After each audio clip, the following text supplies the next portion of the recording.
Everything begins on a hot summer day. Inside that bus cabin, the heat was so intense it felt like a sauna. Suddenly, people noticed a strange shift in the train's path, and something abruptly appeared before everyone's eyes, making them wonder if it was some kind of movie shoot. Since that thing looked extremely real, even if it stood out too much inside the train, what appeared inside was nothing less than a goblin. And on that day, which was supposed to be ordinary, the protagonists suddenly witnessed true hell on earth. That was when several of those creatures emerged inside, ready to kill, and to take the lives of everyone present on the bus. People began to be killed one after another without hesitation. Even those who tried to grab their phones to call the police. Those who tried to call for help ended up being killed instantly, all due to a fast and merciless strike that didn't even let them see what was happening. The screams of the people made those who were still waiting for their end even more anxious. The protagonist himself didn't feel like he could calm down from the fear of death anytime soon. Everyone on that bus was going to die in just a few minutes, and that place had turned into nothing but a slaughterhouse. Regardless of being men or women, adults or children, they were all targets. And so more than 80% of Seoul's population was destined to die. Obviously, the protagonist himself wondered if he could survive such a situation. But unfortunately, he was just a player without any talent in that world. He was doomed to struggle harder than anyone else just to meet his end.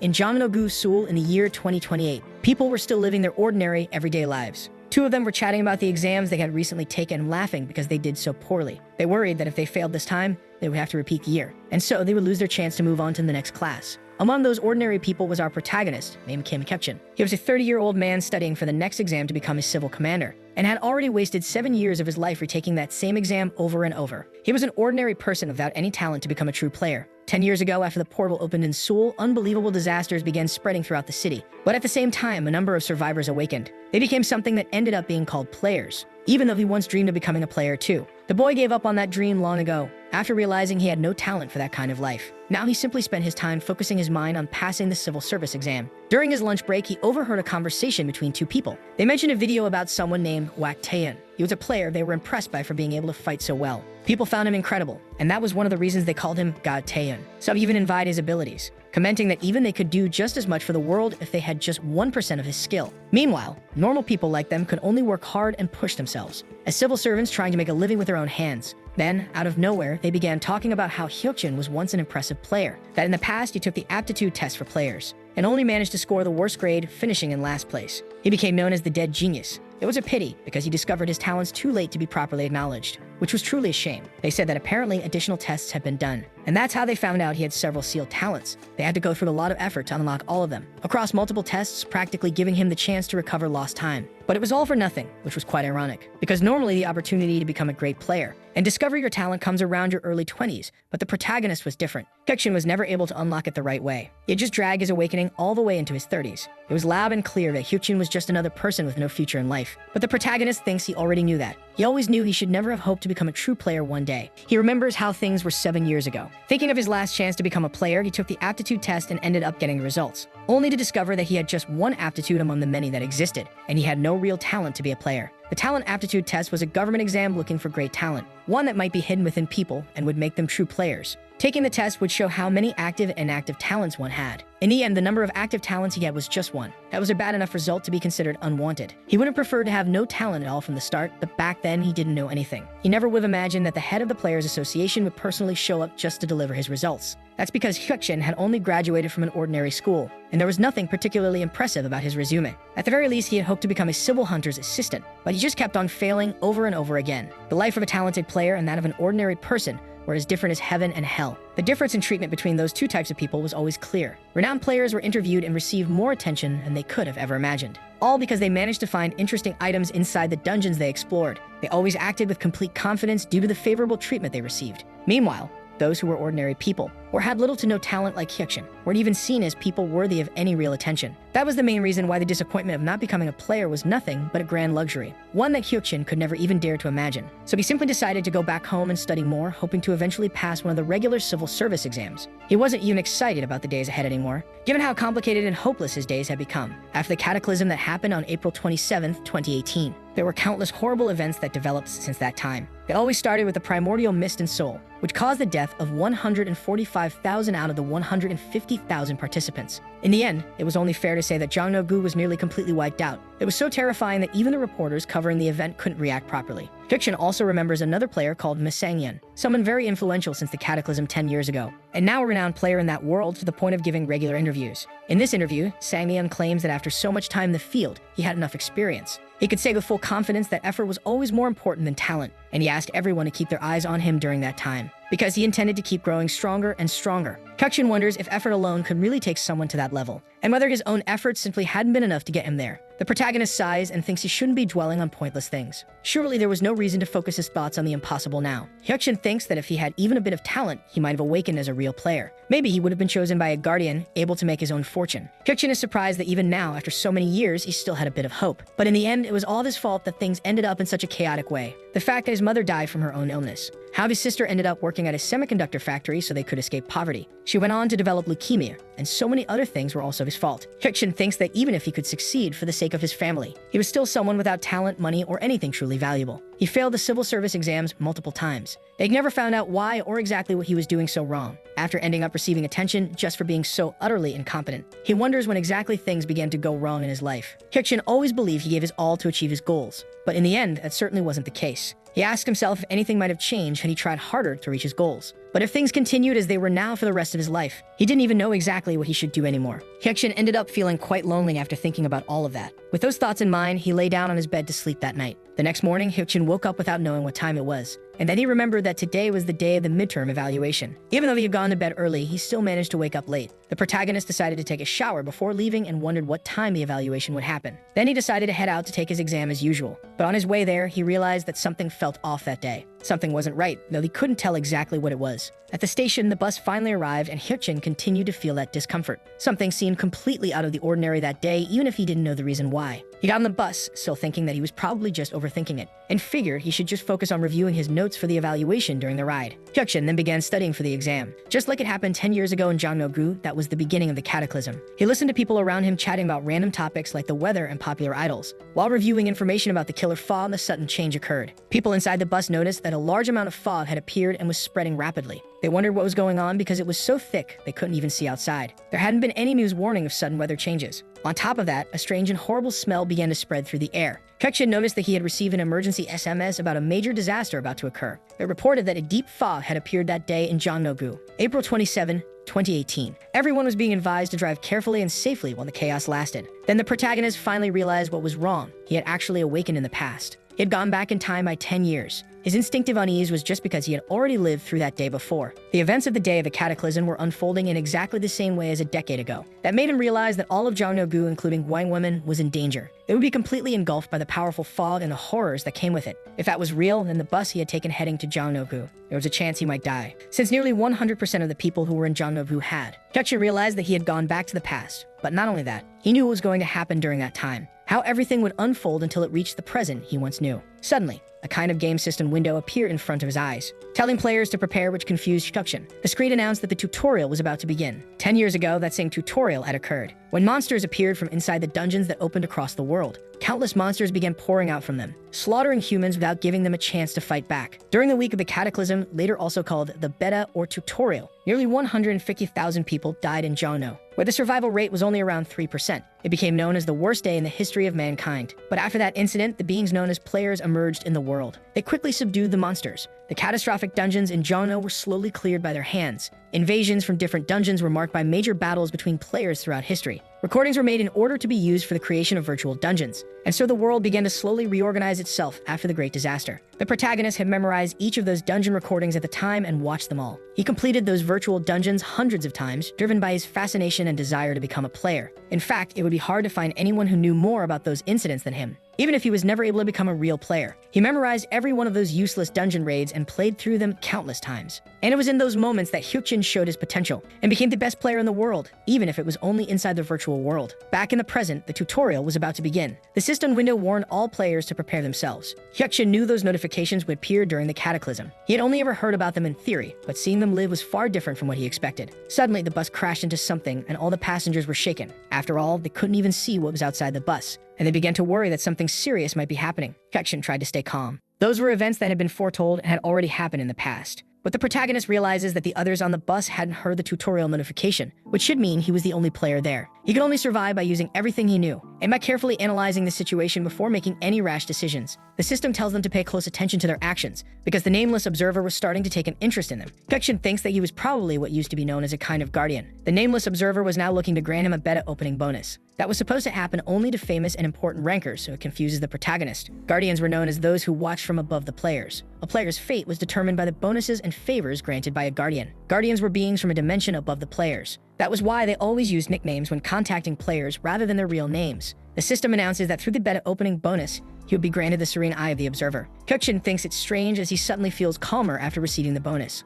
almost as if he's being watched from somewhere in a third-person perspective. It makes him feel impartial to the situation. The system informs that the tutorial would begin a quest in 10 seconds, and the countdown starts. The driver tells the passengers that the fog is too thick. He won't be able to keep driving and they'll need to reach their destination another way. The protagonist is surprised because the chaos seems to be starting much faster than expected. The passengers complain that it's a horrible morning, and that they're all going to be late for their morning tasks, realizing they should just get off the bus and run to wherever they needed to go. But Hyuk-shin shouts for them not to leave because that was the only way they could survive. The system notifies again that the nameless observer is showing interest in him, but everyone stays focused on the street as a great light suddenly appears. It's nothing less than a portal opening from which a being emerges. The system names it an intermediate administrator. The administrator, named Sinya, greets everyone nearby and introduces herself, explaining that they were now all inside her tutorial. The tutorial quest instructs the players to survive in the field for 7 days. They would not be able to leave that space. The next difficulty would be decided based on the number of survivors, as the system explains all this to them. The ordinary people are completely confused and ask Sinya what's happening, if it's some kind of movie recording, and they demand an explanation. Sinya responds that they must gain their own strength to survive during the tutorial quest. Soon everyone is shocked as a corpse suddenly appears in front of the bus, shocking them all with a large amount of blood splattered on the window. Hyuk-shin knew that spreading fear through deaths among civilians was part of their strategy. The system warns that screams and external movements have been detected, with goblin troops beginning to emerge from this new world. The first goblin attacked and the troops followed to invade Jeonnam District. The passengers are horrified as they see shadows starting to approach the bus. All were strange silhouettes that began to gather and climb over them.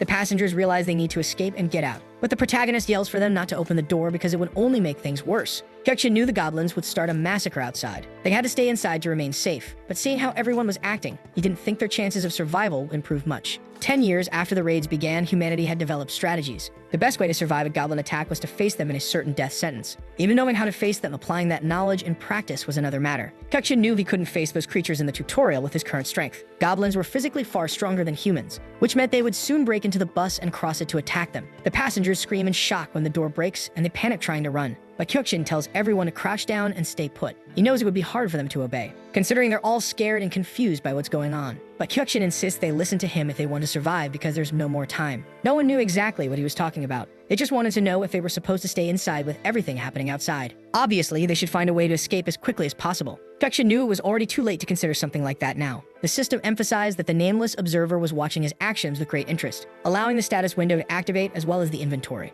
The protagonist was surprised to see the status window and realized that all of his points were ridiculously high, considering that even the best players at the beginning only had 9 points, while he now had 11 points right in the tutorial. The passengers screamed again as the goblins began smashing the windows to get inside. Soon, one of them was pierced by a goblin's weapon while still crying out for help. A chaotic scene began inside the bus, and Hyuk-shin lay down on the floor, blending in with the bodies, using the beta bonus to keep calm, which was working perfectly. The protagonist knew there were some survival conditions within the safe zone during the tutorial. One of them was inside the bus, and to meet the safety conditions, for the sake of survival, he needed to stay calm. Hyuk-shin was worried that any movement could bring his survival plan to an end, but somehow he still managed to stay calm enough that the goblin didn't notice him. He thought it was all thanks to the bonus he had received from the guardian. Even though he didn't know why he'd gotten the bonus, he was able to use it to survive. Hyuk-shin thought that if his knowledge about the future was correct, then the first wave of attacks would continue for a long 10 minutes. It would take only a few more minutes for them to finish the wave. He just needed to survive a little longer during that short period of time. It was hard even for Hyuk-shin to remain completely calm when the goblins touched him. He tried to stay as still as possible so he could make the most of every second. The system notified that the brave Lion King had given Hyuk-shin a chance, which surprised the protagonist because it was a different guardian who decided to help him. That guardian chose to give him something called a high-potency elixir. The guardian gave it eagerly, wanting to see how far Hyuk-shin's courage could still go. That elixir was a gift that could be used for 10 minutes, temporarily increasing his strength by 6 points. Hyuk-shin realized that he had received multiple things even during the tutorial. When a player increased their skills and leveled up, they would get a status boost. Taking that elixir would be the equivalent of boosting his physical strength by 3 levels. Knowing this, Hyuk-shin thought he could fight the goblins now, having enough power to beat them using that elixir. Hyuk-shin knew that the guardian who gave him the elixir probably wanted to see him fight. Putting his courage on the line, he mentally complained, because those guardians were being arrogant for expecting him to simply agree to their request. Hyukshin knew there were only a few seconds left before the raid ended. He could survive without doing anything too risky at that point. The brave Lion King wanted to begin a negotiation with the intermediate administrator, and so Sinya stated that according to the Guardian's requests, the tutorial field would be altered. Hyukshin realized the Guardian was trying any means necessary to make him fight. Among the many Guardians, the brave Lion King was especially infamous. He was a Guardian fascinated by reckless courage, the spirit of challenge, and the useless passion of players. Unfortunately, that Guardian was also twisted. He always enjoyed watching players suffer with expressions of pain, as they faced adversity while throwing themselves into foolish bravado, and he found it entertaining. The protagonist knew what the brave Lion King wanted was the complete removal of the safe zone. Sinya stated that the negotiation with the Guardian had been completed. According to the request, the conditional safe zone would be abolished in 30 seconds. Hyukshin then pointed out that if a tutor forcibly alters the scenario, there should be a corresponding reward given to the player affected by it. They were trying to force him to stay quiet and be satisfied with just his strength-boosting elixir. He said Sinya couldn't overlook the rules, especially if his life was at stake, that it wasn't right to ignore the commandments, which surprised the administrator. The nameless observer was equally impressed, but the brave Lion King fell silent. Sinya asked about the commandments he mentioned. The protagonist said it was an irrational complaint, just like that, thinking it was normal for them to be surprised. After all, the laws and commandments weren't even discovered until 7 years after the tutorial. Sinya asked how Hyukshin knew about the commandments, and he dodged the question, saying it wasn't important. After all, there was no need for a player to explain to anyone how to play the game, which silenced her. The protagonist also says that they've already spent 10 seconds talking, which means 10 seconds of his time in the safe zone were gone. She would need to find a way to make up for the time he lost there. Sinya agrees that Hyukshin is right. In accordance with the commandments, she extends the safe zone time by another 10 seconds. In addition, she will compensate him with something related to the change in scenario. Hyukshin receives a quality lubricant. It was an item that could be used to enhance the sharpness of blades, or used in other applications as well. He also receives a rusty steel sword that couldn't cause much lethality, but it had an attack power ranging between 2 and 5 points. The protagonist realizes he couldn't complain anymore. At least he's satisfied because he managed to get something. All because he mentioned the commandments. When he returns, the goblin invasion wave is over and everyone exits the bus. Thanks to that conversation, he had an easy time using the safe zone condition and was able to survive without having to fight the monsters. The system alerts that the brave Lion King is disappointed, but the protagonist couldn't care less. He ends up seeing the bodies of all the passengers on the ground and almost vomits. Trying to stay strong and calm himself, he needed to focus on continuing to survive. Hyukshin knows that the tutorial week is a living hell, but if he wanted to survive through that period, he would need to go out in search of water and food. So the protagonist leaves the bus, heading to the nearest convenience store about 300 meters away as his top priority. Hyukshin was aware of it because he had studied that area for 3 years, so he knew the space very well. But given a short amount of time, he had to move quickly, or he'd end up caught defenseless. Meanwhile, a man screams for help because there were injured people nearby. He needed assistance, and although Hyukshin was aware of them, he couldn't tell exactly where they were. Considering the fog still obscured most of his vision, Hyukshin decides to use the bus he had been in as a reference point. Even then, it was hard to tell where he needed to go, especially while trying to avoid detours. He wonders if it's because he's still under the Guardian's bonus that he can remain this calm, even with all the destruction and dead bodies scattered everywhere, until suddenly he gets startled by an arm under the car. He almost thinks it's just another corpse, until he hears a voice asking for help. Hyukshin notices a survivor and approaches to get a closer look. On the other side of the car, there's a goblin also lying underneath. Apparently, some kind of mistake happened. Despite the raid retreat order when it ended, for some reason this one ended up stuck there. The goblin was laughing and preparing to take the life of the woman who was trapped. She begs Hyukshin to save her. She doesn't want to die yet because she still wants to see her mother. Hyukshin realizes it's a child begging for her life. At first, it was hard for him to notice that, because he had been startled by the presence of a survivor. But in reality, she wasn't injured when the goblin tried to cut her legs. That's probably because the child had received some kind of bonus, just like Hyukshin during the tutorial. Instead of screaming in pain from what the goblin was doing, she was screaming out of fear. In the end, the goblin was too focused on trying to kill her to notice anything else.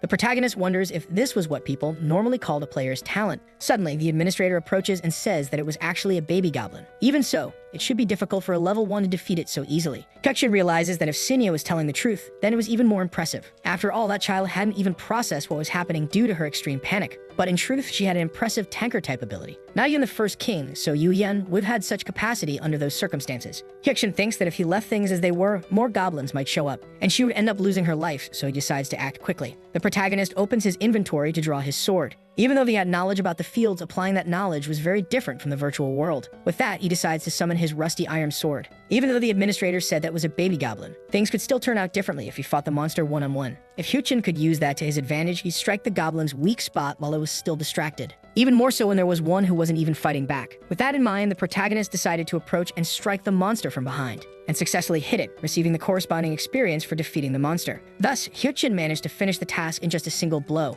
and finally told the child to get up from where she was. She should grab her things or he'd just leave her behind if she didn't follow him. She decided to stand up and do as he said, following him through the streets. The two of them arrive at a shop, and Hyukjin warned her not to open those doors no matter what. That left her a bit confused, but she didn't respond. He insisted on knowing whether she understood or not due to her silence, and she nodded. Hyukjin wondered if she was gripped by fear. It was quite common given the situation. It would be strange if that hadn't happened from the very beginning. But despite understanding her hesitation, he knew there were other things that needed to be done. The system warned that the 200 waves of goblin attacks would begin soon, thus initiating the establishment of safe zones for the players. Hyukjin asked if the girl could also see the system, and she agreed. The safe zones were places like schools, convenience stores, and hospitals. The protagonist concluded that, just as he had predicted, she was a player with great potential. Usually, you can only confirm convenience stores as safe zones during the second wave of attacks. But players with talent like hers could also see that hospitals were safe zones, which proved her great potential as a player. Still, it was confusing for Hyukjin himself, because he was able to see the hospital safe zones too, even though he wasn't a player with great talent. And that notification was even more intriguing. It warned that there were extra safe zones. Setting aside his confusion, Hyukjin decided to focus on their safety first.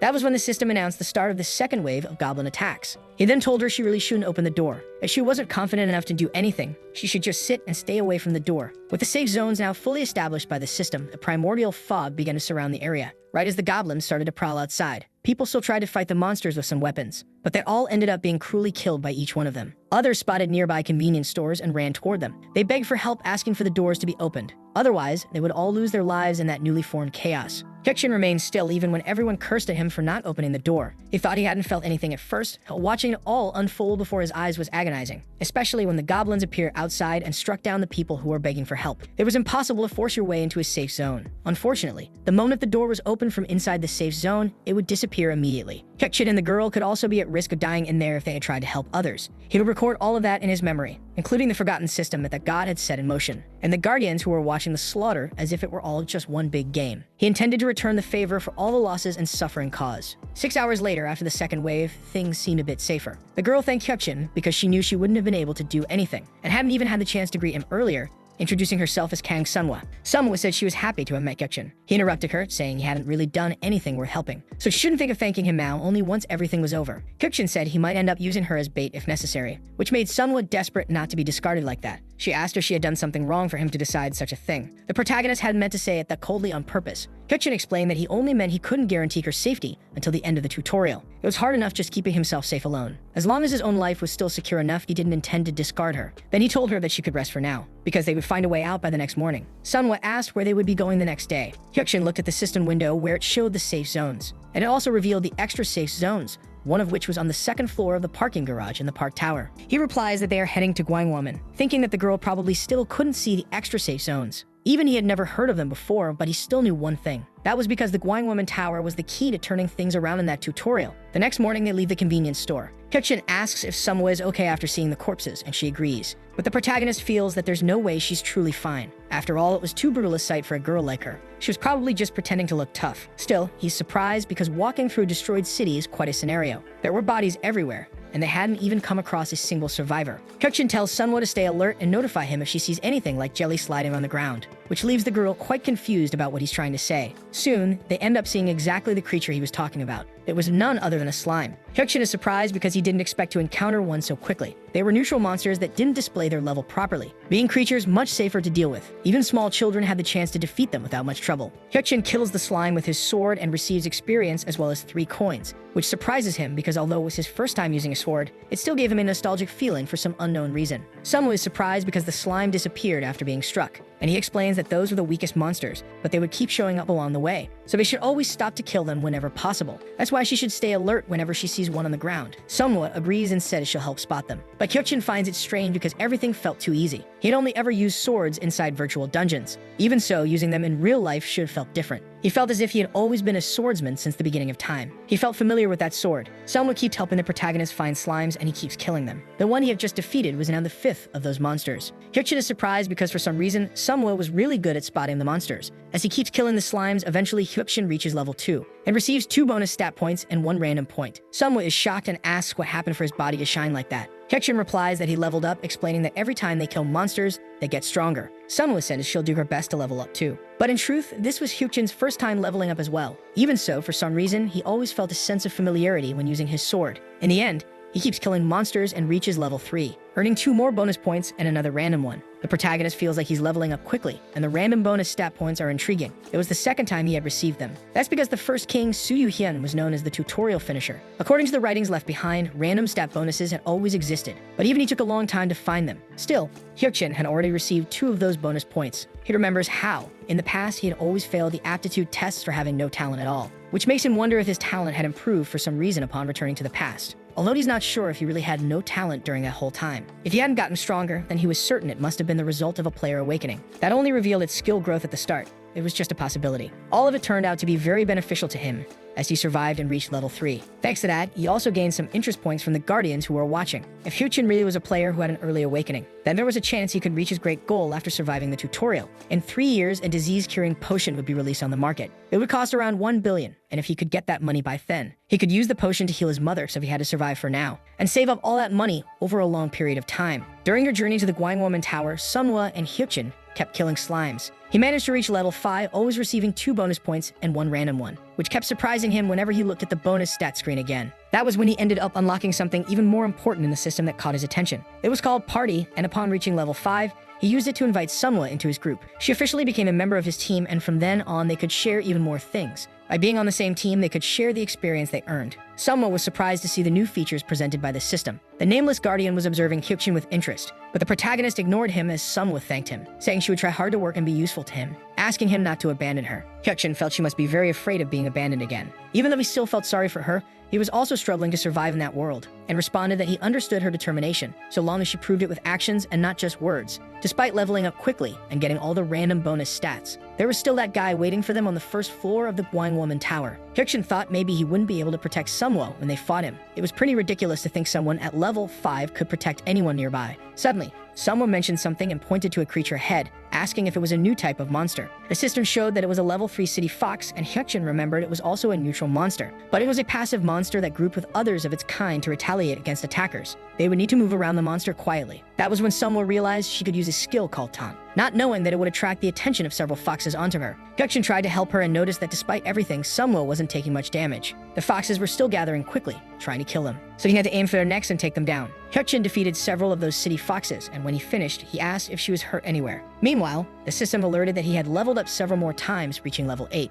Just then, the administrator approached and asked what level he was. Hyukjin thought it was curious that Sinya was interested in that and answered that he was level 8. Sinya doubted his words, to which the protagonist suggested she just scan him to find out. The administrator realized he wasn't lying. At that moment, the nameless guardian was surprised by how fast he was getting stronger. Several other anonymous guardians were now impressed by Hyukjin. The protagonist knew that his leveling speed should draw attention. Even he found it strange and decided to open the status window. Normally, the distributed points of a level 8 player shouldn't be that high. It was clear that his growth was unusual, but also a good opportunity to use to his advantage. So Hyukjin said they would be heading inside the tower where a dungeon was available. That's why he would give Sunhwa instructions once they were inside on what to do. If she didn't follow the plan, she would certainly die. Sunhwa was surprised by his words, but the protagonist explained that she didn't need to worry or be scared as long as she did what he said. Hyukjin killed a few more of those city foxes alongside Sunhwa, also receiving an item called Worn Iron Gauntlets. He immediately handed the item to Sunhwa. The preparations for them to climb the dungeon tower were complete. All that was left was to follow the plan, so Hyukjin explained they should enter the tower right now. As they approached the tower, the system announced that entry into that dungeon required being at least level 5. When they reached the entrance, she asked if they really wanted to go into the dungeon. Hyukjin replied yes before the two of them entered together. They quickly spotted several monsters inside that immediately noticed their presence. Hyukjin asked if Sunhwa remembered well what she was supposed to do, and she nodded. The protagonist disbanded the party with Sunhwa and told her to start with the goblins. The two split up so they could kill the monsters inside the dungeon. He thought that unlike a high-level dungeon where all monsters were hostile toward invaders all the time, that D-rank tower had hostile goblins and neutral city wolves. So if they hunted only the goblins first, the city wolves wouldn't attack. In the process, the protagonist was impressed by Sunhwa. She looked like a genius player for handling the creatures with great skill and fighting very well. The goblins' attacks didn't even reach her. She was a much better player than he expected. When Sunhwa finished, Hyukjin praised her for doing a good job, and he asked her to take a quick break now to rest. Meanwhile, he thinks that the mini-bosses would probably appear soon. They usually wouldn't show up as long as the nearby monsters were still alive. Hyukjin says that if Sunhwa had caught her breath, they would move on to hunt the remaining monsters. She agrees with him before starting to take care of the foxes from the neutral city. There were only a few monsters left to be killed. Suddenly, the system announces that the pause has gone into effect. The nameless observer was expressing intense curiosity about Kyukjin, as was the brave Lion King along with the unnamed guardians who seemed to stir in anticipation. Someone starts speaking to Kyukjin, and he realizes that a pause had been triggered in that world, and he wonders if that was the great power capable of temporarily freezing everything in the field. It was a skill the administrator could use. Senya approaches, asking if he had gone insane, even though she had used one of those expensive items just to stop time. Kyukjin says he doesn't understand what she's talking about. Senya explains that up until now he's been acting like he knew everything that was going to happen, and asks if this was something he had planned too. When the protagonist replies that it might be or might not, the administrator questions why he would do something so foolish. After all, the mini-boss he was trying to summon on that floor was a level 13 goblin soldier. Since it was a mini-boss, it even received a large stat boost to its abilities when entering the field. He wasn't an opponent a level 8 player like Kyukjin could face, especially while bringing just one person as backup. Senya asks again why he would pick a fight he couldn't possibly win. Kyukjin feels like she didn't want him to die, which confused her. But the protagonist thinks that, as expected, the administrator was trying to lie. It was pretty clear they must have a strong interest in him. Just like Senya mentioned earlier, he was a player acting like he could see a future. In the end, he was a rare element expected to put on a great show for the Guardians. That's why the administrator probably preferred Kyukjin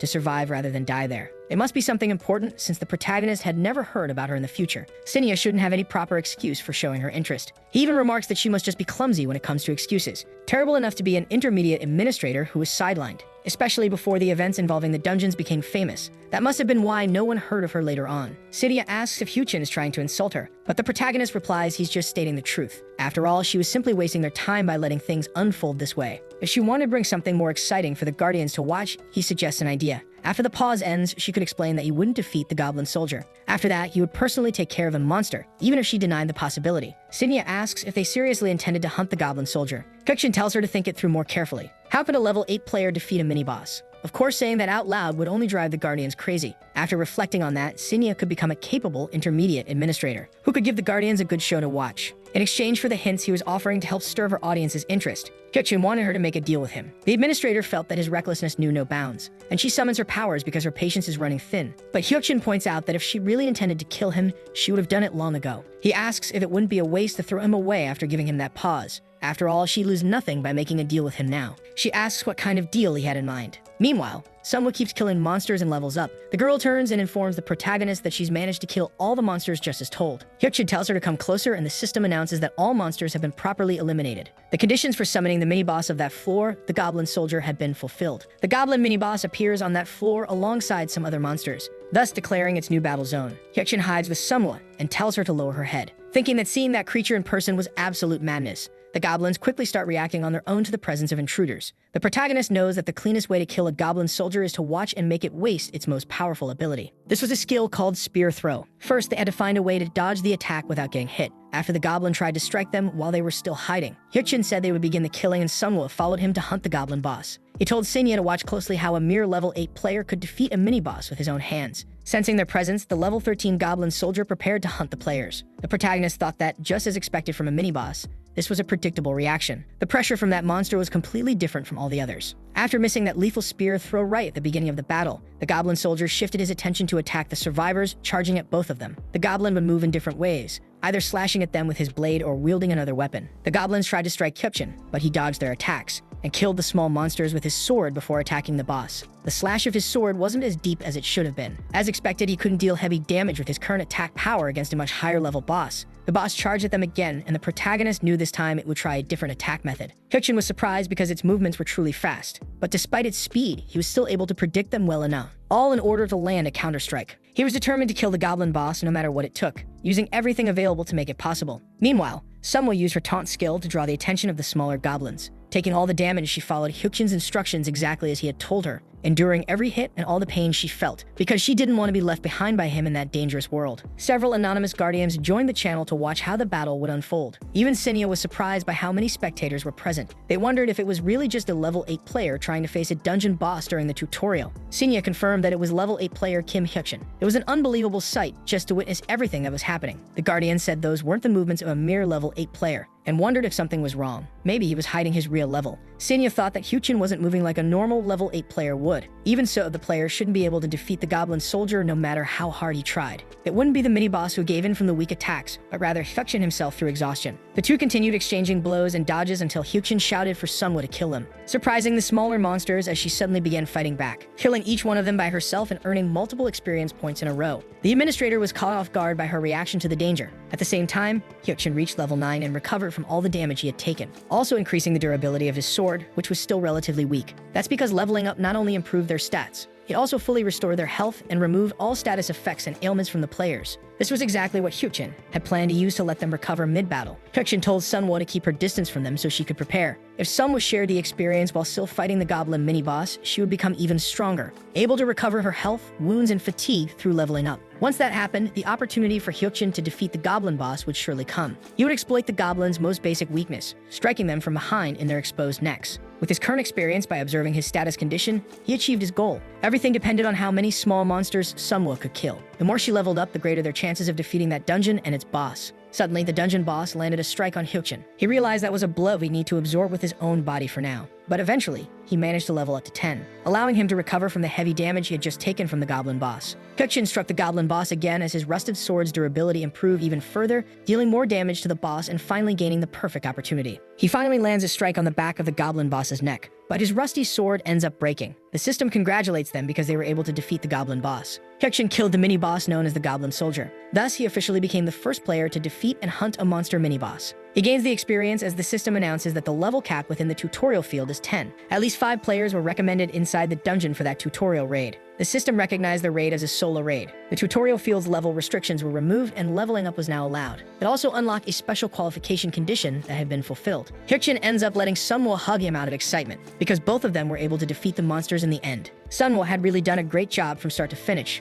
The protagonist realizes that this special condition was probably where the hidden boss was located, and he thinks he doesn't know what the qualification item was. It seems like it's some kind of issue they'll have to deal with eventually too. Near Woman, several wolves were gathering and being defeated by other players, giving them a chance to earn experience and surprising the onlookers. That player finishes the monster with a single strike. It was very impressive considering those wolves were level 8, and everyone praised him for his incredible skills. Even though that player was quite humble while receiving the compliments, they mentioned they're calling Union the strongest in the tutorial, which makes Union quite embarrassed from receiving so much attention. Union ends up seeing Hyuchin and Sunhwa in the distance, and realizes they were other survivors, so he calls out to them. The protagonist quickly notices that man. The one calling to them was that great player who, in the future, would be recognized as a very important and crucial figure. There was one thing that had never left his mind since it all began. He always wondered if he really never had any talent as a player. He thought that after managing to kill a monster boss alone like that, the only conclusion was that it was impossible for him to have no talent at all. Even counting everything Hyuchin knew about the future, his chances of being able to participate in a dungeon were 50-50. The nameless observers still had a great deal of interest and admiration for him. He was impressed by his willpower and focus in battle.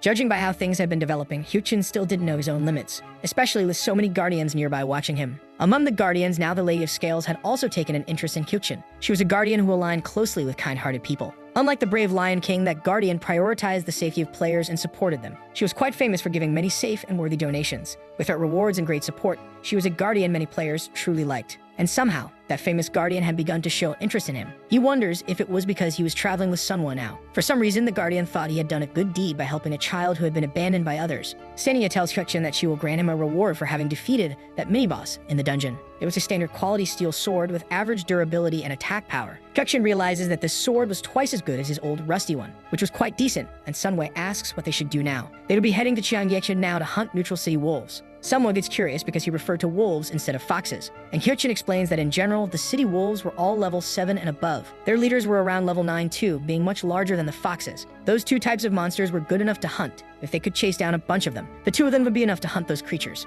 Sunhwa asks when Hyuchin learned that information. He explains that before meeting her, he had heard it from other people, which makes her agree even while pausing to think about what she heard. In truth, Hyuchin's original plan was to wait in a nearby safe zone until the first King Yueyun launched an attack on the second floor of Tower D. The dungeon in Tower D would end up affecting the entire territory they were in, and the dungeon that the two of them had just cleared was only the first floor of it. After clearing it, the local attacks would stop happening around that area. Since Hyuchin had gained the ability to clear it, anyone could continue surviving until the end of the tutorial as long as they stayed within the safe zone. The protagonist was thinking about going beyond mere survival. After discovering that he had some talent as a player, earning $1 million to help his family became a very realistic goal. After leaving the dungeon, the protagonist kept reflecting on everything that had happened, even after gaining a talent following the completion of that tutorial and the return in time. Or maybe it was something he had always had, but now he would try to use it to his advantage. Then they encountered Yulian, who approached and asked if there were more survivors. That made Hyukjin think that after all this time, they finally had the chance to meet. Even though it was their first time seeing each other in person, he could still recognize Yulian. This was the first king, So Yulian. Later, he would become known as one of Korea's 8 most famous players. The protagonist replied that they were indeed survivors. Yulian mentioned that they must have had a hard time surviving, surprising Hyukjin because Yulian had managed to save a large number of people during that time inside the tutorial. It was obvious how striking he was as a player even from the start. That hadn't changed, not even after going back in time. Yulian suggested they travel together with them from now on. After all, the more survivors stuck together, the better their chances of surviving in that world. But Hyukjin ended up refusing the offer, which left all of them shocked. He responded that they only needed to survive for 1 week inside the tutorial territory, and even with just 2 people, they could handle the situation easily. Yulian felt it was truly a shame, but there wasn't much they could do. He simply wished the best for Hyukjin and Sunhwa. The others whispered among themselves that Hyukjin seemed a little arrogant, considering they had no idea of Yulian's true strength. Teaming up with them would greatly increase their chances of survival compared to wandering alone. The protagonist mentioned that if they encountered a powerful and dangerous monster, they should aim for its left eye, which left Yulian a little confused, but he thanked him anyway for the strange tip. Hyukjin walked away and headed toward Cheonggyecheon. Sunhwa asked if those people would really survive and be okay.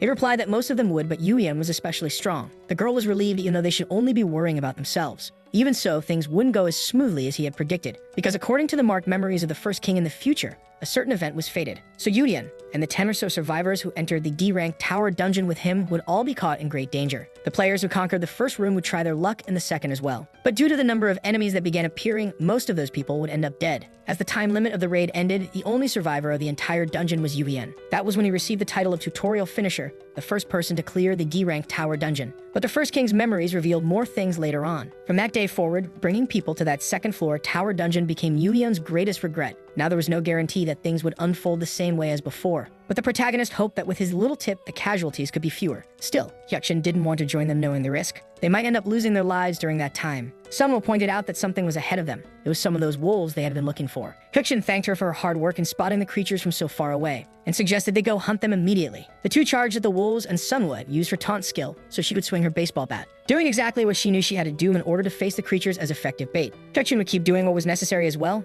not just clearing dungeons in the tutorial, but taking advantage of the condition that there were no more level restrictions inside the tutorial. As long as those conditions held, you would take the opportunity to go beyond level 10. Hyukjin and Sunhwa killed several of the neutral city wolves. The girl realized that the baseball bat was much more comfortable to use than her bare fists. It had really been a good idea to follow Hyukjin's suggestions and pick up that weapon for battles. Meanwhile, Hyukjin kept defeating the monsters as well, finally reaching level 11 and becoming the first player to achieve that milestone. Sunhwa thinks it was only natural for that to happen. It was already hard enough for other people to even reach level 10 that quickly. But Hyukjin did it, and also received a new title called the First Pioneer, which makes him wonder what exactly was going on. The First Pioneer was an honorable title granted to those who were trailblazers and reached new territories. It granted an extra 20% experience and could also be applied to other titles. Hyukjin is surprised because the conditions for that title were truly amazing, even though he had never heard of such a title before. It was curious that there was a different title available besides Tutorial Finisher. Still, it made some sense considering the level restriction had been removed. Unlike the first time, no one could have claimed it before. It made sense that no one knew about that title. Sunhwa asks if Hyukjin is okay, and he just replies that they should keep going and find more monsters to defeat with their own hands. The administrator simply watches them while speaking with the guardians. Sinya says that, just as she suspected, she discovered something and would report it, and asked for confirmation. She seemed pretty irritated with what she had just found out. In the safe zone inside the hospital, Hyukjin and Sunhwa prepared to begin the new invasion and expedition. The protagonist notices that something had made Sinya angry since the day before. He's surprised because she brings up the title he received. Hyukjin agrees that he did indeed get one, and Sinya asks which title it was, but he refuses to say. Even the guardians wouldn't know what the player's title was unless he said it out loud. There was a lot of pressure on her shoulders now because she had to find a way to discover it. Hyukjin was aware of that, knowing she must be in trouble. There was no need for him to say anything specific this time.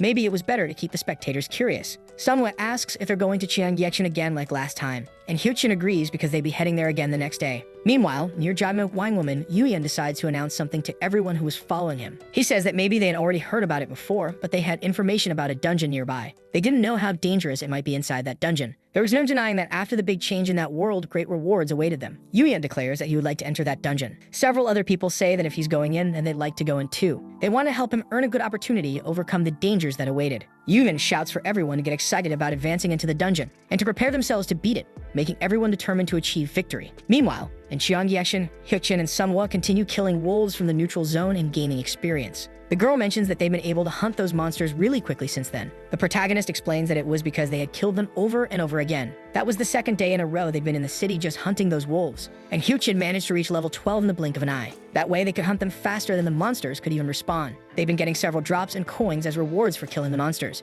including the fang of a mutant wolf worth over 6,000 coins. In the process, someone notices the presence of another wolf walking in the distance, and Hyuchin knows that one must be the last one in the area, killing it quickly with a single blow. But suddenly a different notification appears. They had fulfilled all hidden qualification conditions to unlock something special, which makes Hyuchin nervous. The system announces that the 3 conditions were obtaining a secret item, reaching level 12, and hunting 500 city wolves. It was concerning. He had been trying to stay as far away from danger as possible, but even so, they had managed to unlock the Wolf King Lycanthrope. Hyuchin yells for Sunhwa to run, and the two of them quickly flee. The girl asks what's going on, but the protagonist doesn't have time to explain and just focuses on escaping. Lycanthrope emerges from a portal, activating his skill called Howl, which affects the players' bodies. Sunhwa ends up falling during the escape and apologizes because her body was affected by the monster's ability. So Hyuchin tells her to hide behind the car that was nearby, but she gets worried and asks what exactly he's planning to do now. Hyuchin shouts for her to do it quickly. After all, he knew there was a secret item that could be unlocked after certain requirements were met, although he never expected to encounter Lycanthrope during the tutorial. That was a boss monster whose abilities would be on par with the second floor of Tower D's dungeon. They look similar to those monsters, or perhaps even more powerful than that. Hyuchin could barely see its level, given that his own level was far too low. He usually knew those were monsters with levels between 20 and 25. Certainly, it was an opponent that should never have appeared in the tutorial. He wondered what exactly he was supposed to do now in such a troublesome situation, when the level gap was too great for a low-level player to defeat it. It was also too late to just turn around and run away again. The protagonist drank the Grand Elixir, temporarily increasing his strength by 6 points. He would have to use the raid method of the great explorer Jackson to win and lure the boss toward him. When the boss charged at the protagonist, Sunhwa grew concerned. She tried to hide as instructed, but she still didn't know if Hyuchin would be okay fighting alone. The unknown level Lycanthrope was terrifying. She was shocked that there was a monster whose level couldn't even be seen. It looked very different from all the other monsters they had hunted so far, so she wondered what exactly Hyuchin was thinking of doing. Not seeing the level of that monster was the system's way of saying it was an opponent that could be defeated at their current level. The level difference between them had to be 10 or more, so finding a way to defeat that Lycanthrope was impossible. Hyuchin recalled something he heard in a report. It said that low-level players should never encounter monsters like that. Above all, powerful monsters were huge and surprisingly fast as well. The best thing to do is hope you were in a low-level area. That way you can avoid those kinds of encounters as much as possible. However, if you ended up in a situation where a confrontation was inevitable, there was only one solution. It was a method that could ensure your survival. And remembering that, Hyuchin took out a high-grade lubricant from his inventory, which could be used on the blade of his sword or on other surfaces. He knew that the first attack of a Lycanthrope would be a great leap, so Hyuchin dodged by slipping underneath it, relying on what he knew. The next strike would be a smooth, sliding motion toward him. He understood exactly when and where to move based on how well its muscles flexed and contracted. Focusing on the shape of the shadows under its feet, Hyuchin threw the lubricant on the ground. This made the Lycanthrope slip, allowing the protagonist to charge in and bring it down in one go, all because his strength was higher than usual thanks to the elixir. In that report, it was said that you should use Lycanthropes against themselves, doing everything you could to weaken them, one method being to push them into water. That was exactly what Hyuchin did, forcing it into the water. The monster began to thrash inside it desperately, shrinking in size considerably. Sunhwa was very surprised by how things had turned out. The protagonist explained that when a Lycanthrope falls into water, it shrinks after swelling up. Now it was no different from the city wolves they were used to fighting, which led Sunhwa to ask if Hyuchin had learned some kind of martial art in the past. He replied that he never had the time for that as he was always studying for exams. She was curious because he always fought so well, like something out of a movie. He had managed to take down that boss quickly with just one move. Hyuchin thought that if he were actually good at fighting, he wouldn't need to use such cheap tricks. The Lycanthrope kept howling in the water until Hyuchin struck it with his sword, taking its life and raising his level to 13. The protagonist felt relieved because it ended much easier than expected, and was surprised when his level increased again after defeating the hidden boss. Not only that, he leveled up again to 14 and then to 15. He had successfully hunted the hidden special monster, and thus was granted a hidden special reward, including the title Excellent Hunter, which shocked Hyuchin with how many rewards he received. The guardian nameless observer was surprised by his strategies and added 1,200 coins as a reward. The same went for the Lady of Scales, who was impressed by how much he cared for his companion, awarding an additional 700 coins. The brave Lion King only snorted in frustration at the cowardly methods used to win, and Hyukshin thought the guardians had ended up donating far more than he expected for that achievement. Even so, he earned many things from the system that would also be extremely useful. He wonders if those things would be useful now that he had reached level 15 in the tutorial. New features would be available, so he calls for Sinya, who appears immediately. That was curious, since it seemed like she had been waiting for the call for quite some time. Sinya confirms that Hyukshin had reached level 15. Therefore, she begins her explanation about the unlocking of the item shop that would now be available. Although he had been expecting it upon reaching level 15, it had been unlocked too early. He was still inside the tutorial, which normally wouldn't allow access to it. Sinya says the item shop could be used by spending the coins he had earned,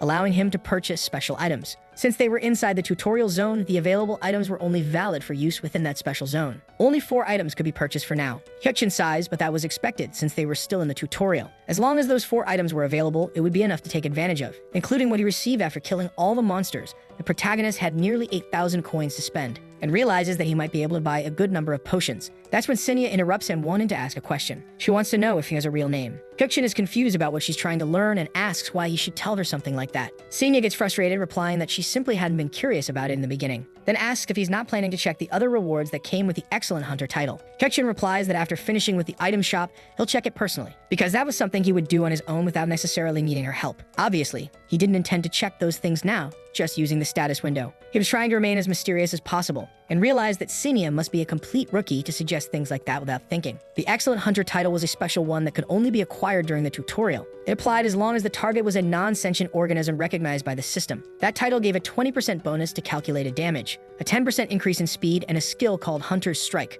There was a small chance the hunter's target would completely ignore that skill. But in general, it was a very useful title. Non-sentient monsters only applied to low-level monsters, not to mention that new skills made available could also be used frequently. Hyukshin tells Sunwoo to get ready to leave. They would be attempting to invade the second floor dungeon of Tower D. Sunwoo asks if he's referring to the tutorial dungeon where they had hunted the goblin soldier some time ago. When the protagonist agrees, she's surprised, because Hyukshin had said earlier that the second floor was especially dangerous. The protagonist agrees with her observation. Inside the second floor, there was a certain someone who was light years more dangerous than the goblin soldier they had faced before. Meanwhile, Yuyeom's group was facing serious difficulties and several people had already died inside the second floor, leaving him in a tense and complicated situation. He wonders what kind of monster that was and how he was supposed to defeat such an absurd creature. Even though Yuyeom was deeply wounded, he didn't want to give up now, because he knew it would be the end of everything if he backed off at that moment. And he realizes that even if just once, he had to find a way to attack and win. So Yuyeom continues striking the monster, but ends up doing nothing. It only takes another hit in return, powerful enough to break his bones. He couldn't believe how that monster remained untouched after taking so many attacks. It felt like he had been fighting a wall all by himself. He would end up dying if he kept going and wonders if there truly was no way to defeat it. Suddenly, Yuyeom remembers what Hyukshin had told him some time ago. Something about hitting it in the eye or something like that. At first, he hadn't remembered it because it sounded like a meaningless warning. But before he could think properly, Yuyeom dodges the monster's strike once, then takes another hit from its left fist, sending him flying and spitting blood. He was in a tough situation and really couldn't win that battle. It was probably the end. The system announces that new players are entering the dungeon and everyone is confused. But Hyukshin and Sunwoo step into the boss zone and the system notifies that there was no maximum player limit allowed. The protagonist simply comments that things really turned out that way again. The boss of that floor was still a magic troll of unknown level.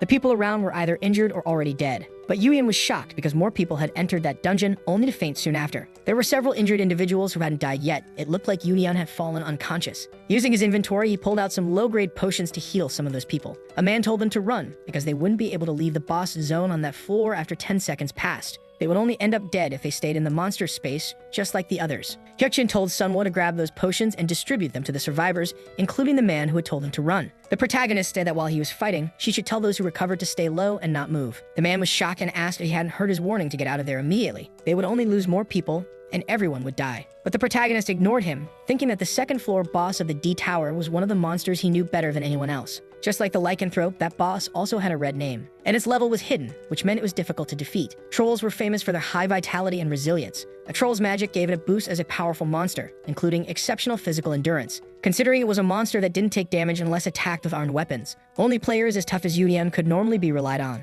But at that moment, Hyukshin couldn't count on his help. When a troll charged at him, one of the wounded cried out to warn the protagonist of the attack, and Hyukshin dodged, knowing that in exchange for its heavy strikes, its movements were still slow. There really wasn't a strategy that could be used to win against that troll boss. All Hyukjin could do was face it head-on. The first king that Hyukjin knew had been able to kill the tutorial monster and finish it before earning the title of tutorial finisher, all because he kept trying to damage his opponent without giving it a chance to recover. Sunwoo was worried about Hyukjin, and the wounded man wondered how he had the courage to keep facing such a dangerous creature. The system notified Hyukjin that he was receiving benefits from his title to help him during the battle. He was able to clearly see the trajectory of his opponent's attacks, and could dodge them easily as long as he kept increasing his agility stat, focusing on staying uninjured and continuing to attack the troll non-stop. That was only possible because Hyukjin could recover from any fatigue using the potions he had bought from the item shop. As long as he kept an eye on that, he could continue fighting the floor boss until it fell. It was a battle of endurance and attrition. Watching Hyukjin fight, the people around who were observing were amazed, because he was another player who had appeared just to help them inside that dungeon. They wondered how long the protagonist could keep fighting like that. After all, about an hour had passed since Hyukjin arrived to help them.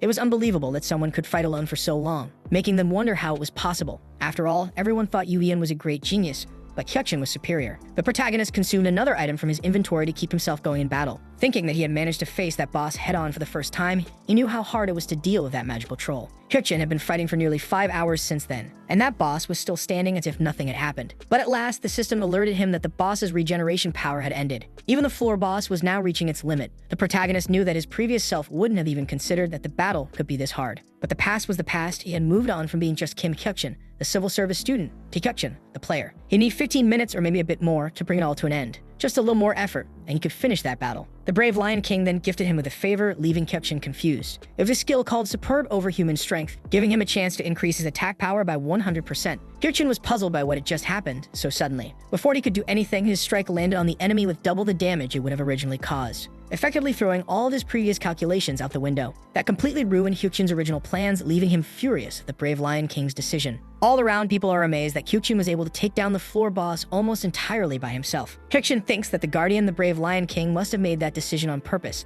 If he ever had the chance to fulfill his desire to kill the Guardians, that one would be first on the list. His original plans to defeat the troll had failed, and now he would have to run. Meanwhile, someone manages to wake Yuian and tries to help him, but the player gets up, worried about what happened to the monster he had been fighting. Sunwoo says the monster is right in front of them, but it's being fought by Hyukjin. This surprises Yuian because the troll suddenly begins to emit a different aura. Someone fires an arrow at the boss's forehead and surprises the protagonist. The person who fired it asks if it worked and if the monster was finally killed. The man laughs to himself because he didn't want anyone stealing his kill, laughing at Hyukjin for thinking he could take the credit for raiding the dungeon. But the protagonist tells them to run because he wouldn't be able to save the man who shot the troll. This leaves the man confused, but suddenly the system announces that the troll boss's consciousness has been restricted, and so it has entered berserker mode. Hyukjin shouts for Sunwoo to run just as the notification declares that with the boss's loss of consciousness, the boss zone has been lifted. Everyone immediately starts running. Sunwoo asks where they're supposed to run, and Hyukjin replies to the escalators. The first floor escalator was a space where only 15 people could move at once. There was no longer any need to wait in order to use it. Meanwhile, the man who fired the arrow at the troll is killed by the boss with a single move of its hand, leaving Yuian shocked by the horrible sight before his eyes. As Hyukjin and Sunwoo flee, the protagonist thinks it was all his fault. After all, everything always happened according to the will and entertainment of the Guardians. Players' decisions could never interfere with that. Hyukjin felt responsible for not having taken that kind of thing into consideration from the start. With the magic troll entering berserker mode, a monster's restricted zone was gone, and it was no longer limited to the second floor of the tower. There was no safe place left in the dungeon, except for one, the underground. Hyukjin tells Sunwoo that they need to go down, which makes her ask where exactly they were going. He replies that they should use the emergency stairs to reach the underground area of the second floor. That place was now an additional safe zone that they could use. But even before they could descend, Hyukjin notices the troll boss approaching. That must mean all the others who had been in this second floor boss room had died. With a quick move, Hyukjin pulls Sunwoo before they're struck by the attack, and they jump off the staircase. Hyukjin tries not to panic. After all, it would only be worse if the troll caught them. For now, they had managed to dodge it. However, he's worried because the second floor was farther away than expected. Soon, they finally spot the door that would lead to the emergency exit. The system notifies that it recognizes the critical situation, and confirming that the situation aligns with the tutorial field, it is now classified as a special encounter, forcing the awakening of his innate skill. Hyukjin realizes that even without looking back, he can still feel the presence of the floor boss approaching them. His innate skill, called Sixth Sense, is forcibly awakened. With the boss's attack incoming, the protagonist thinks he's about to die, but the one who ends up taking the hit is actually Sunwoo. During that run, Sunwoo had been worried about Hyukjin's life. That's why she knew and felt that they would all end up dead at that pace. She couldn't block the attack, but at the very least, she wanted to do something so the protagonist wouldn't die. So she stepped forward to take the hit herself. Seeing that, the Lady of Scales praises Sunwoo for her bravery, and decides to gift her with a skill called Platinum Shield, which allows her to use it to block the troll's strike. Sunwoo throws herself in front of Hyukjin, to protect him with her shield. But the system notifies her that the platinum shield has detected excessive force, and therefore it would eventually disperse from the impact absorbed by her body. Hyukjin realizes that Sunhwa was hurt because of him, and quickly pulls them out of the boss's line of attack, shocked by the awakening of Sunhwa's new ability. He's even more stunned because she ended up unconscious after using that platinum shield. What forces Hyukjin to grab her and start running is the need to avoid being attacked by the troll again. He was trying to stay calm because they were almost reaching the safe zone. They just needed to get through the glass door to make it there. As soon as the protagonist throws himself through the glass, he sighs in relief since the additional safe zone of Tower D should be active now, so the floor boss shouldn't be able to get through. When the troll tries to pass, Hyukjin relaxes because it fails to reach them. Even so, there should be some monsters capable of ignoring the safe zones and passing through them. However, that was still impossible for a troll, even in Berserker mode. Hyukjin tries to wake Sunhwa and realizes her arm ended up injured after using it to try and block the troll's strike alone. So he used a potion to help her recover her strength. He didn't know when she had learned that skill, but it was very useful since he only managed to survive thanks to it. If the damage had landed fully on his body, he would have been injured badly enough to damage his brain, and maybe there'd be no coming back. Meanwhile, the troll kept smashing the entrance to the safe zone and screaming. This pissed off the protagonist, and he simply told it to leave and die already. After all, since it was in Berserker mode, it shouldn't have much longer to stay on its feet. And right at that moment, the troll's body suddenly explodes into several pieces. Blood splatters everywhere, finally confirming its death. The system announces that the magic troll was recognized as hunted by the almost level 20 player inside the area, and so Cinia approaches them once again. She tells Hyukjin that the dungeon's conquest reward will go to him. With the death of the tutorial territory boss, the tutorial zone would be dismantled. Her quest was successfully completed.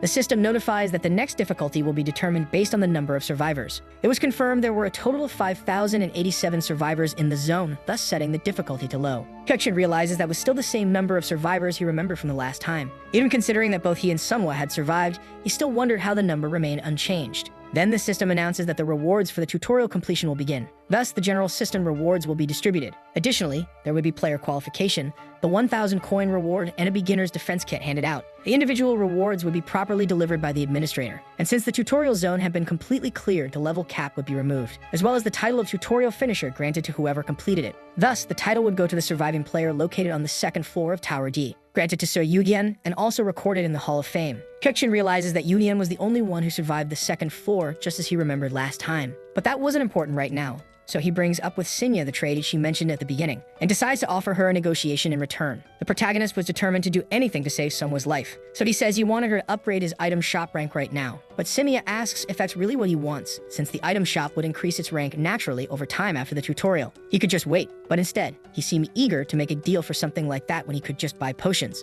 A contract between a player and an intermediate administrator was possible. As long as it followed the rules of contract creation, the Guardian could watch the target player through their intermediate administrator. The more entertainment the player brought through that contract, the better the rewards for the intermediate administrator. The protagonist was already well aware of the problems between Guardians and intermediate administrators, and considering that, as well as the potions he had acquired, he, as a player, should be worth a lot. Either way, he was just focused on giving Sunhwa more time to live. After all, he didn't need a great reason, when he himself would have died earlier to the troll if she hadn't blocked the attack to protect him. Hyukjin owed his life to Sunhwa, and of course he should respond by doing everything he could to save hers. So he prays she wakes up after receiving all those potions. Suddenly, Sunhwa finally wakes up, surprised that she had survived. And Hyukjin replies that she really did survive. It felt like a miracle. She notices the number of potions used beside her, and mentions that Hyukjin once said he would leave her behind if she slowed him down in a dungeon. But the protagonist hesitates to respond. She could barely have dodged that previous attack, and it would have been a waste to abandon her after everything. Sunhwa begins to cry in relief, realizing she wasn't abandoned by him. Hyukjin tells Cinia to begin calculating the player's individual rewards,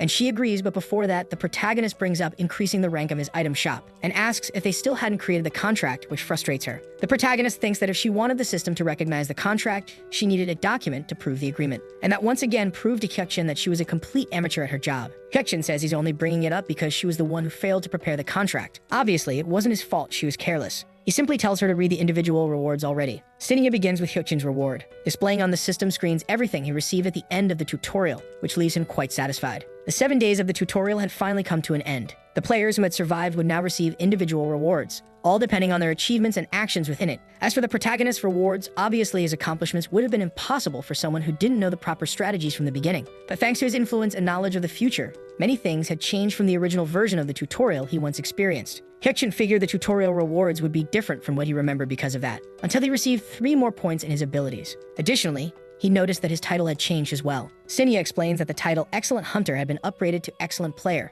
and asks if he'd like to see the effects of that title. Hyukjin agrees, but once again decides to check it himself, frustrating Sinya. The system explains that the Excellent Player title was a special one granted during the tutorial, and that it could be improved after defeating the tutorial boss, also applying to the condition of having hunted every target. Its effects included increasing damage by 20%, boosting movement speed by 20%, and granting a special skill called Excellent Attack. There was a small chance that targets could ignore his attack, and also increase his experience gained by 10%. The protagonist is surprised. He thought receiving the Excellent Hunter title was already good enough. But considering the enhancements of the new title, he ended up receiving far more rewards than before, and wonders if it was really okay to receive something that good just from the tutorial. As for the level up conditions, it all made sense, considering a new player who hunted the lycanthrope had already surpassed level 10, despite being much weaker than the boss. The title change made some sense, even if it wasn't normally something you could obtain. It was impressive that a hidden title like that even existed, but it was nothing compared to his final reward. And that was the transcendence of his Sixth Sense and Death Sentence abilities, fulfilling the condition for fusion. The fusion of the tutorial bonus and his innate ability had given him the Excellent Player title. The fusion of the beta opening bonus and his innate ability gave him the Calm Observer's Eye skill. The protagonist remembers that there were never many records about these fusions,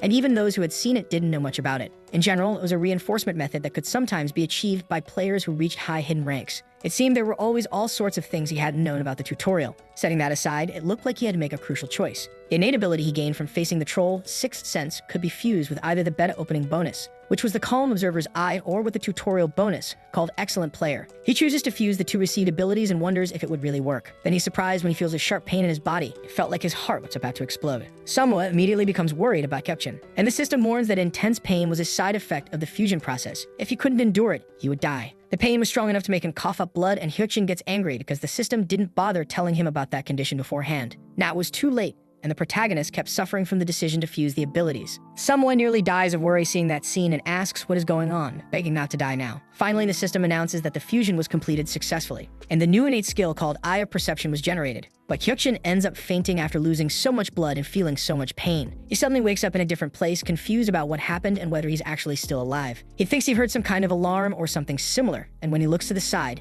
he sees a woman. It was Kim Ayam, his sister. Hyukjin is surprised, especially because there was a system window analyzing her. It was revealed that she was happy and relieved, but also worried. Still, Hyukjin is shocked because nothing about Ayam had changed from how he remembered even 7 years ago. Ayam mentions that he had gone out to study and asks why it took him a whole week to return. She wants to know if he even cared about how much she and their mother had worried during all that time. But without waiting for an answer, Ayam leaves the room and says that as long as he's not dead, everything is fine, which makes him think that she has always been the same tough person, even after a decade. Even though his sister leaves the room, he can still hear her outside, thanks to the use of his innate ability, which had begun functioning after he lost consciousness. Outside, he hears her mumble that Hyukjin should just die already, instead of leaving her worried sick like that for so long. The protagonist realizes that must be why he was able to hear his sister whining outside, and he apologizes internally because he never wanted to hear her cry like that because of him. Hyukjin remembers when he argued with her in the past, begging her not to work in the factory just to help their mother when he himself could do that instead. After all, they could fight to live as a true family. Right now, the protagonist wished he could make that happen. And in this new life, he was still able to see his mother well and alive. She visited him in the hospital room, as did Manhwa, who came running when she heard he had awakened. She throws herself onto him and hugs him while crying with joy because he was alive. Hyukjin sighs, realizing that he really had returned to the past. After those 7 harsh days inside the tutorial, facing horrible events with an extremely low survival rate, he finally managed to survive the past.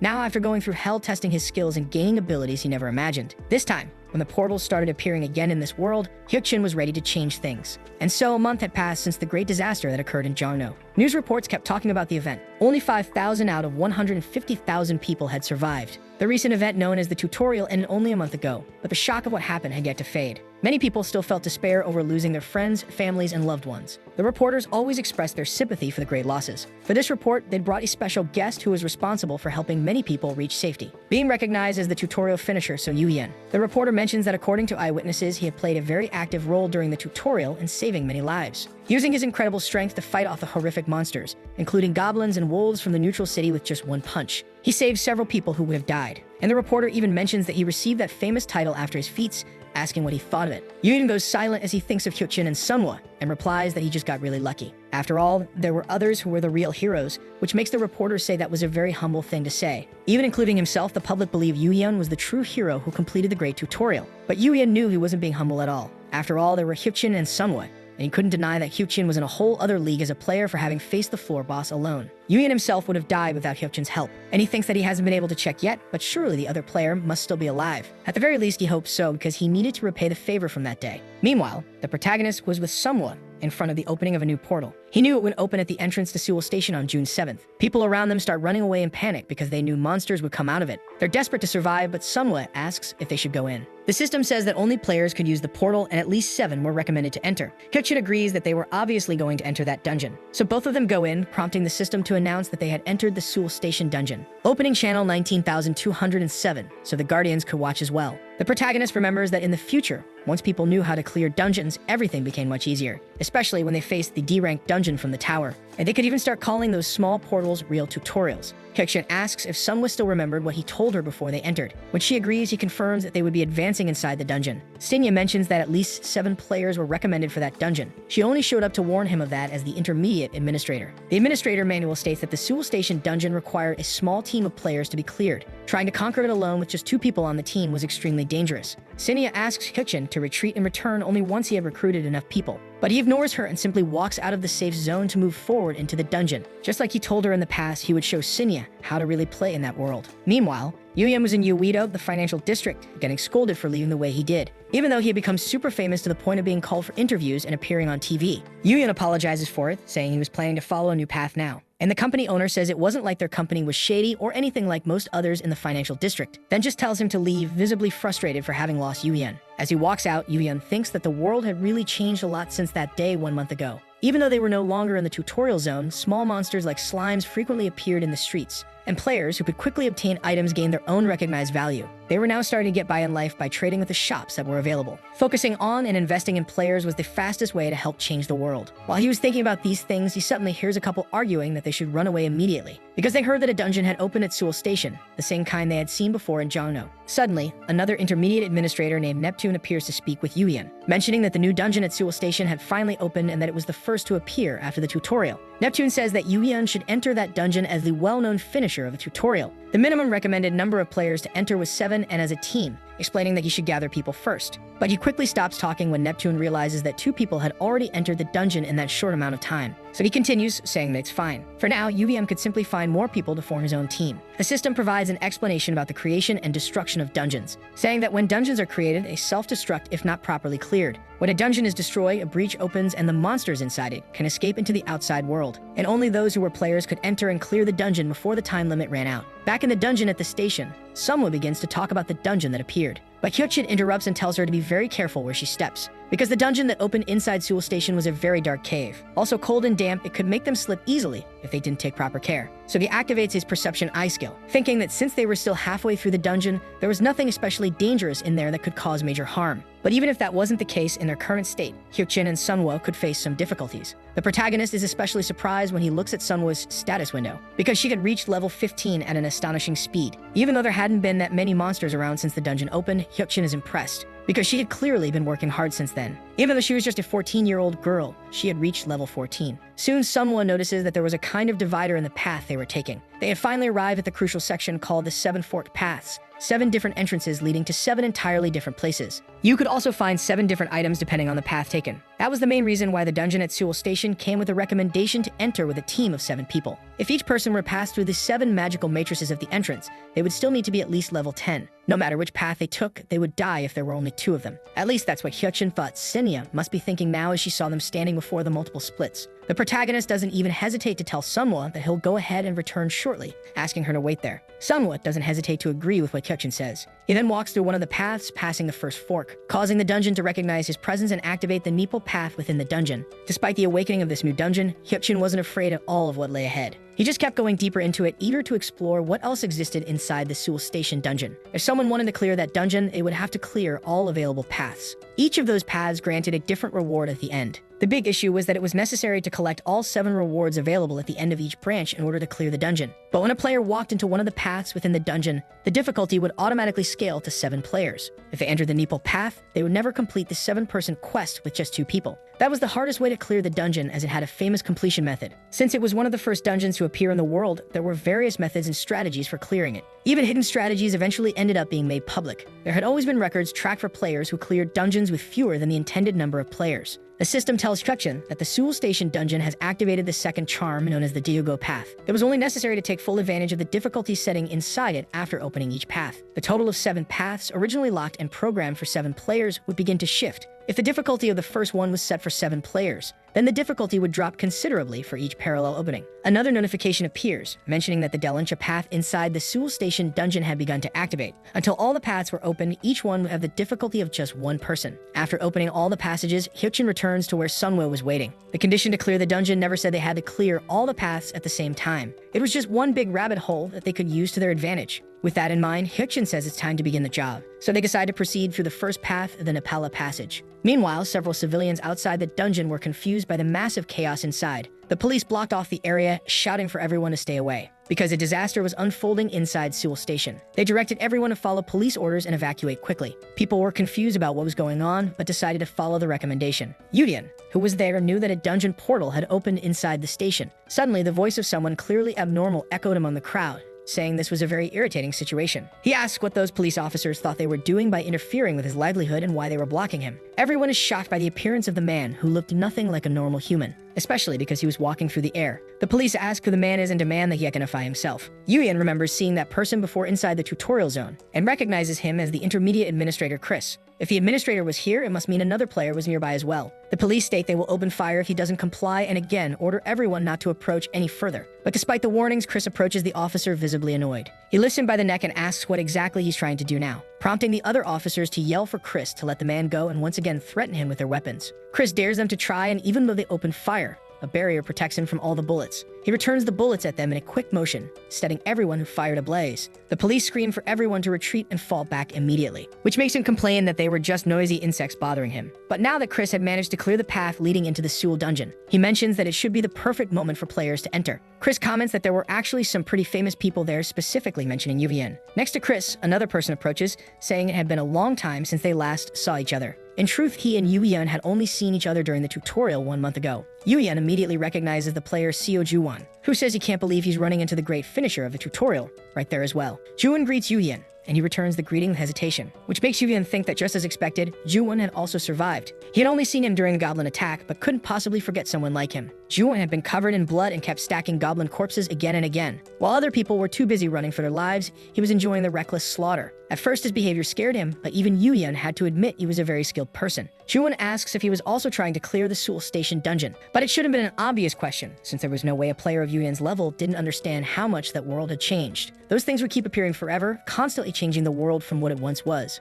And Juwon says that as long as the opportunity continued, they could still chase after their wildest dreams. It was the perfect chance for players to get their hands on whatever they desired. But since Yuyan doesn't respond, Juwon comments that the administrators said they needed 7 people to clear that dungeon. Since they only had 6 people there, he invites Unium to join them, saying that it would be a great help if they joined forces. Back inside the first path of Nepala, the duo of protagonists found a group of monsters called Black Yaks. Both Hyukjin and Sunwoo took the chance to kill those new creatures. With the provocation of facing a large herd of them, Hyukjin comments that they now had a long job ahead of them, so they should keep hunting and push even deeper into the dungeon. The monsters charge at the protagonists, and Hyukjin uses his sword to kill each one with relative ease, causing multiple consecutive kills and earning several experience points along with coins as rewards. After taking care of a few of those creatures, he realizes he had taken down 30 of them. Sunwoo had successfully finished her battle too. She asked about the skill Hyukjin had used a while ago, the one that sent all the yaks flying, and defeated them quickly without even trying hard to achieve his goal. She wanted to know if anyone could do that, since she had only seen other players hunting. She asks if she herself could learn how to use it too,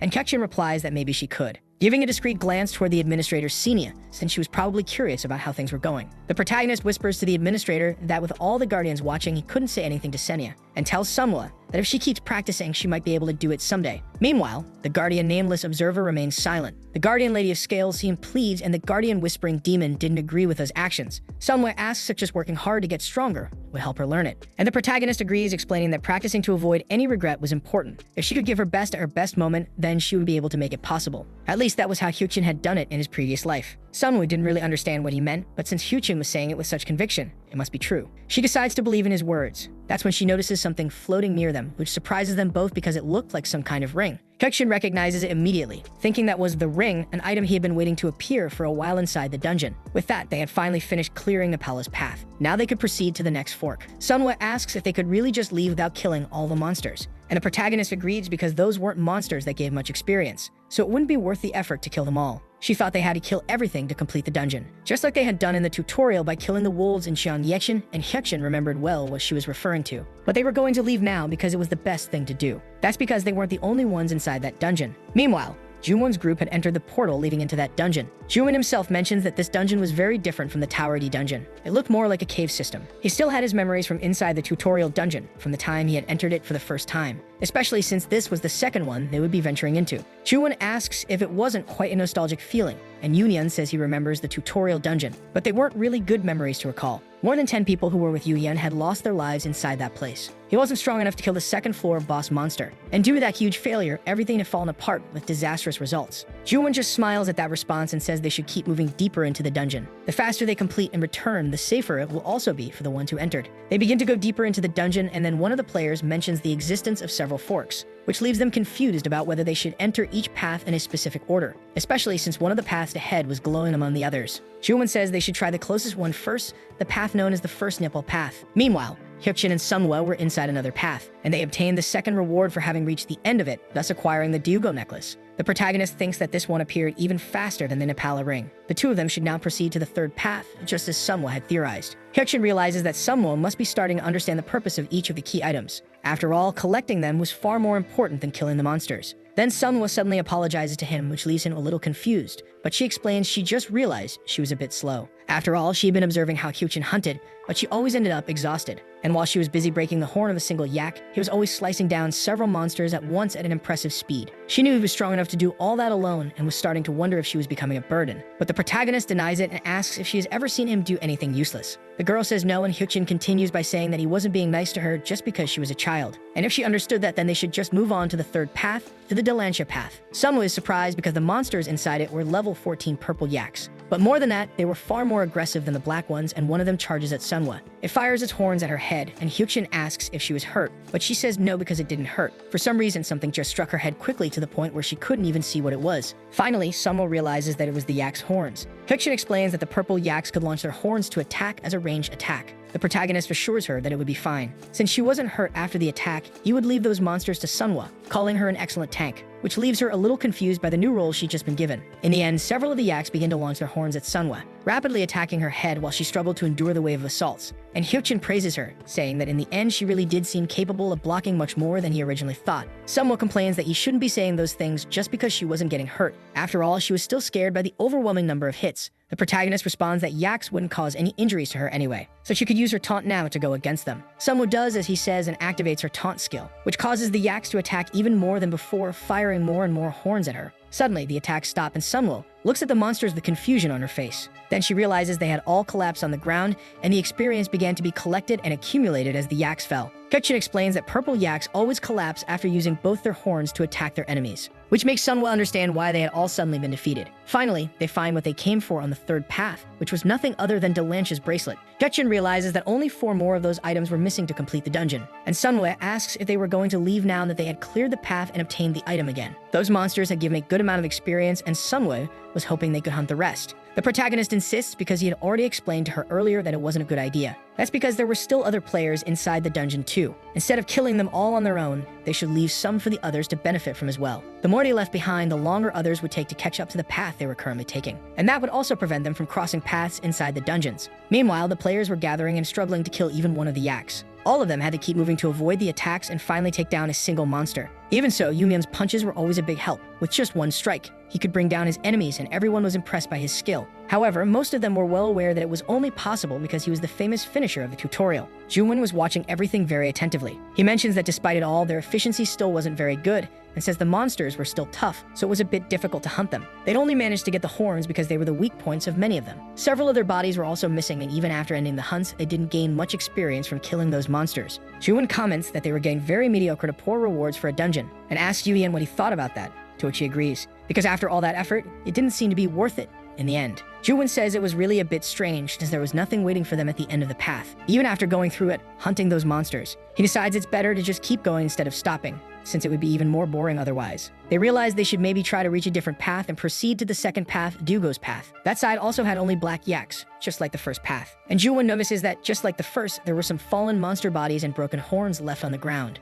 Yu-yeon wonders what exactly Ju-won was thinking now, but it was all because that situation was very strange and different from the usual. Normally, there were titles and various rewards in the dungeon tutorial, which could only mean that they had come all that way looking for a reward, but in the end, got nothing. Or the other possibility was that someone else had been passing through the dungeon before them, taking the rewards. Ju-won realizes that this was quite different from the usual. After all, their team was only able to enter the dungeon after Chris figured out how to get through the barriers set up by the police. But besides that, he wonders if there was even another player capable of clearing a dungeon that quickly besides himself or Yu-yeon. After thinking for a moment, Ju-won remembers Hyukjin. Even though they hadn't seen him for a long time, he wonders if he might actually be inside that dungeon right now too. Ju-won then tells the other players that they should all clear the yak path and try another path instead, since there had to be something they were missing. Meanwhile, on the sixth path known as Victoria's Path, Hyukjin and Sunhwa had just finished off a few more black yaks after some effort and gained more experience as well as the item from that path. They obtained the second to last reward item known as Victoria's Shield, which makes the protagonist think that a shield like that would be a good reward for a tanker. But now that he saw it firsthand, it had too little durability to really be used as a shield. They had also acquired Athena's necklace from the fourth path, Athena's path, Zenith's club from the fifth path, Zenith's path, and finally Victoria's shield from Victoria's path. Now they only needed to obtain the heat item from the seventh path. Sunhwa asks if that meant they could finally complete the dungeon, and Hyukjin agrees with her, because that way they could finish and leave. They decide to leave the sixth path and head toward the seventh. But just as they come out, Sunhwa comments that there was something nearby in that direction. That's when they cross paths with the other group of players. The group of players spots the duo, including Yu-yeon, and quickly recognizes Hyukjin.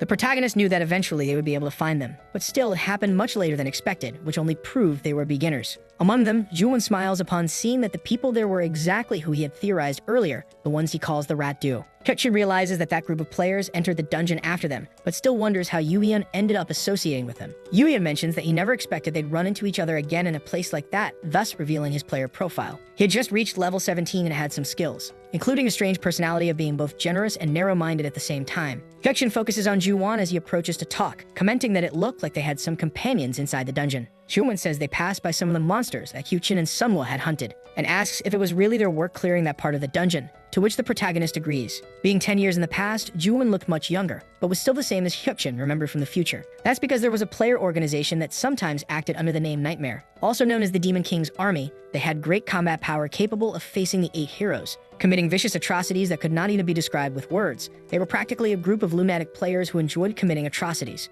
Among them was Seo Ju-won, a self-proclaimed unusual homicidal maniac, particularly famous within the Demon King's lunatic army for his vicious acts. Hyukjin was quite aware that he would eventually run into one of them someday, but he hadn't expected it to happen so soon, right in the second dungeon. Ju-won says they really managed to progress quickly, and asks if it was just the two of them who had been clearing the dungeon. Hyukjin agrees that the two of them alone were more than enough. Ju-won responds that the results speak for themselves in proving both of their abilities. After all, they had seen their hard work up to now in the path they left behind. He continues, saying the dungeon was originally recommended for a team of 7 players, and asks if that didn't mean they would need more people from that point on. But Hyukjin replies that they would eventually find out whether they could proceed or not, and asks directly what exactly Ju-won was trying to imply. The players begin to get angry at Hyukjin's tone, but Ju-won interrupts them, saying he had a proposal to make to the protagonist, explaining that including himself, everyone in that group was quite experienced in hunting compared to most of the other survivors. They could find a way to clear the dungeon together now that they had coincidentally met. It would surely be much safer and faster to take that route, both for them as a group and for Hyukjin and Sunhwa. Ju-won says they were also looking for a way to share the rewards so that everyone could be happy. No one could claim ownership of the dungeon. It would be the best way to act, and Ju-won ends by hoping he would make the right decision. Hyukjin ends up agreeing with the proposal, but with a single condition, that the 7th key from the Lakitula path would be sold by him. The group of players gathers as one and enters the Lakitula path, beginning the hunt against the yaks that were being slain, thus accumulating experience. The other players shout that there were even more yaks ahead and they should all group up to kill them, which makes Sunhwa think that it really was much faster to tackle dungeons with everyone together. Still, something felt off. She notices that Hyukjin's movements were slower and less efficient than usual. After all, earlier he had been pushing himself hard to handle everything alone and hadn't seemed to have any problems. Now he looked strangely exhausted, which made her wonder if he was really okay. Meanwhile, Ju-won had been wondering what kind of trump card Hyukjin was using, since he was able to clear the other dungeon paths so quickly. But it was surprising because Hyukjin seemed like a much more average player than he initially thought. Despite considering the fatigue he was showing, he still didn't seem as skilled as he originally believed. Then they finally obtained the Lakitula earrings, and Ju-won realizes that was the key item that had been mentioned earlier, and he thinks that they really just looked like useless items. They didn't seem to have any special abilities or anything like that, and their durability was ridiculously low. Ju-won wonders what exactly was so special about that item for Hyuchin to be interested in it. The protagonist quickly approaches and asks if they managed to get the item in question. Ju-won hands the earrings to Hyuchin, saying that no matter how he looked at them, they still just looked like old earrings, and asks why he would be interested in something like that. Hyuchin replies that he only needed those items to be able to clear the dungeon, but they had to be picked in the correct order and only the first player to collect them could receive them. And he himself had all 7 key items, which should now allow them to complete the dungeon. He then gives Ju-won what he had promised, 500 coins as a reward. Ju-won is surprised that he had that many coins. It was impressive, because he would have had to kill at least 40 of those yaks to have that much. Ju-won laughs and realizes it would be relatively easy to find a way to rob him. He then responds with a laugh that it was honestly a relief that Hyuchin kept his word. He also mentions that he would do everything he could to help them until they left the dungeon. The protagonist replies that now that he had offered, there was still much more to be done before completing the main quest. Ju-won tells the other players that they could all follow Hyuchin to the end of the path, which makes Sunhwa a bit tense about the way things were unfolding. She asks if it was really okay to do this. After all, he seemed more tired than usual, and she just wanted to make sure he was okay. But Hyuchin responds that she shouldn't worry because it was nothing serious. Sunhwa worries that maybe she had just seen something wrong at the end. In truth, Seo Ju-won was a problematic type of player. Even though he was level 16 and had a personality visibly intimidating to anyone who got close enough to see, thanks to Hyuchin's perception eye ability, he knew all about his dark and twisted thoughts, especially knowing about his blood-soaked future, though the roots from 10 years ago already seemed equally bad. He wonders when Ju-won's true personality would finally be exposed to everyone, letting that mask he always wore fall and allowing his real self to emerge. Walking deeper into the dungeon, they finally reach its end, entering the menorah square. Upon entering, the statue of Menorah opens its eyes to them. Hyuchin knew that once all 7 paths were cleared, a menorah square would always appear. That was another reason why the Seoul Station dungeon was known as the end of the line for low-ranked players in his original timeline. Sunhwa is immediately frightened by the sight of the statue. But Hyuchin thinks that for a name like Final Destination, it was actually quite simple. No one ever figured out how to move past Menorah's statue from that point on. Soon, the statue begins speaking to the players, asking who dared to disturb its slumber. Yuyan is surprised when the statue begins to speak. And Menorah says that those without the qualifications to enter the space should leave immediately. If they choose to stay, punishment would not be withheld. Hyuchin continues forward, thinking that he hadn't come all this way just to give up now. The protagonist answers that he came to prove he was qualified. And so the statue begins to emit a strong glow, telling him to prove himself to it. Then a system screen appears before his eyes with several points. The statue tells him to take the test of qualification. He had to pass that test in order to proceed and clear the Seoul Station dungeon. A single mistake could mean the end of everything. Any kind of error could end up killing and destroying the challenger's heart. The first challenge was exactly the first path he had entered. And so he opens his inventory to retrieve all the items collected inside the dungeon. Equipping the key items on the menorah statue in the correct order followed the order of the paths they had taken. So he begins by offering the Ring of Nepala, followed by Diogo's necklace, Delanche's bracelet, and all the others until finally completing the challenge and filling all the required slots. As each item was placed, the statue was adorned with those same key items. It was decorated with each accessory perfectly. At last, Menorah declares that he had proven himself worthy, just as expected. The challenger must now answer the question of what its name was. This makes him recall the strategies used in his timeline to complete that quest, where it was said that Menorah or Mandra was a word that meant stables. The Menorah statue was basically a guardian of the stables, with only a single mission, where the wild fields of the 7 paths were filled with all of her yaks. The owner of those fields and paths was hiding something there, and the statue of Menorah was the guardian of that hidden treasure, waiting for the return of her master. When entering the Seoul Station dungeon to find the hidden reward left behind by the stable's owner, one needed to give a different answer than their own name in order to receive the hidden treasure left inside. It was necessary to answer that he was her master, the one who gave Menorah a new life, introducing himself as Rancher. The players are all confused by Hyuchin's answer, but finally Menorah greets her master and creator, triggering the system to notify him that he found the correct answer, and also completed the secret quest inside the dungeon. Hyuchin feels relieved because he finally managed to accomplish it. The observer Your Name shook his head, the Lady of Scales was surprised, and the Whispering Demon was quite entertained. All the players are impressed by Hyuchin's answer and the result it brought. Sunhwa feels relieved because apparently everything went well. The players ask what exactly happened and what he meant by answering that he was her master. They don't understand what kind of notification that was which they all suddenly received. But despite everything, they were relieved because things ended well after all. Yuyan thinks he had been worried something bad might happen, but in the end, Hyuchin really wasn't an ordinary player at all. Menorah responds that there were items her master had left for her and asks him to choose one and leave. The system tells Hyuchin to choose a reward. Among them were Menorah's gloves, Menorah's fine sword, and Menorah's breastplate. Those were all special rewards from the Seoul Station dungeon, and they would certainly be of great help if obtained early on. Hyuchin thinks that considering the place they were heading next, the best choice right now would definitely be one in particular. But suddenly Ju-won approaches, commenting that it looked like he got some pretty interesting rewards this time and congratulates him. Ju-won continues, saying that he wasn't able to see what the specific rewards Hyuchin could choose from were. The protagonist agrees, saying it would just take a little time,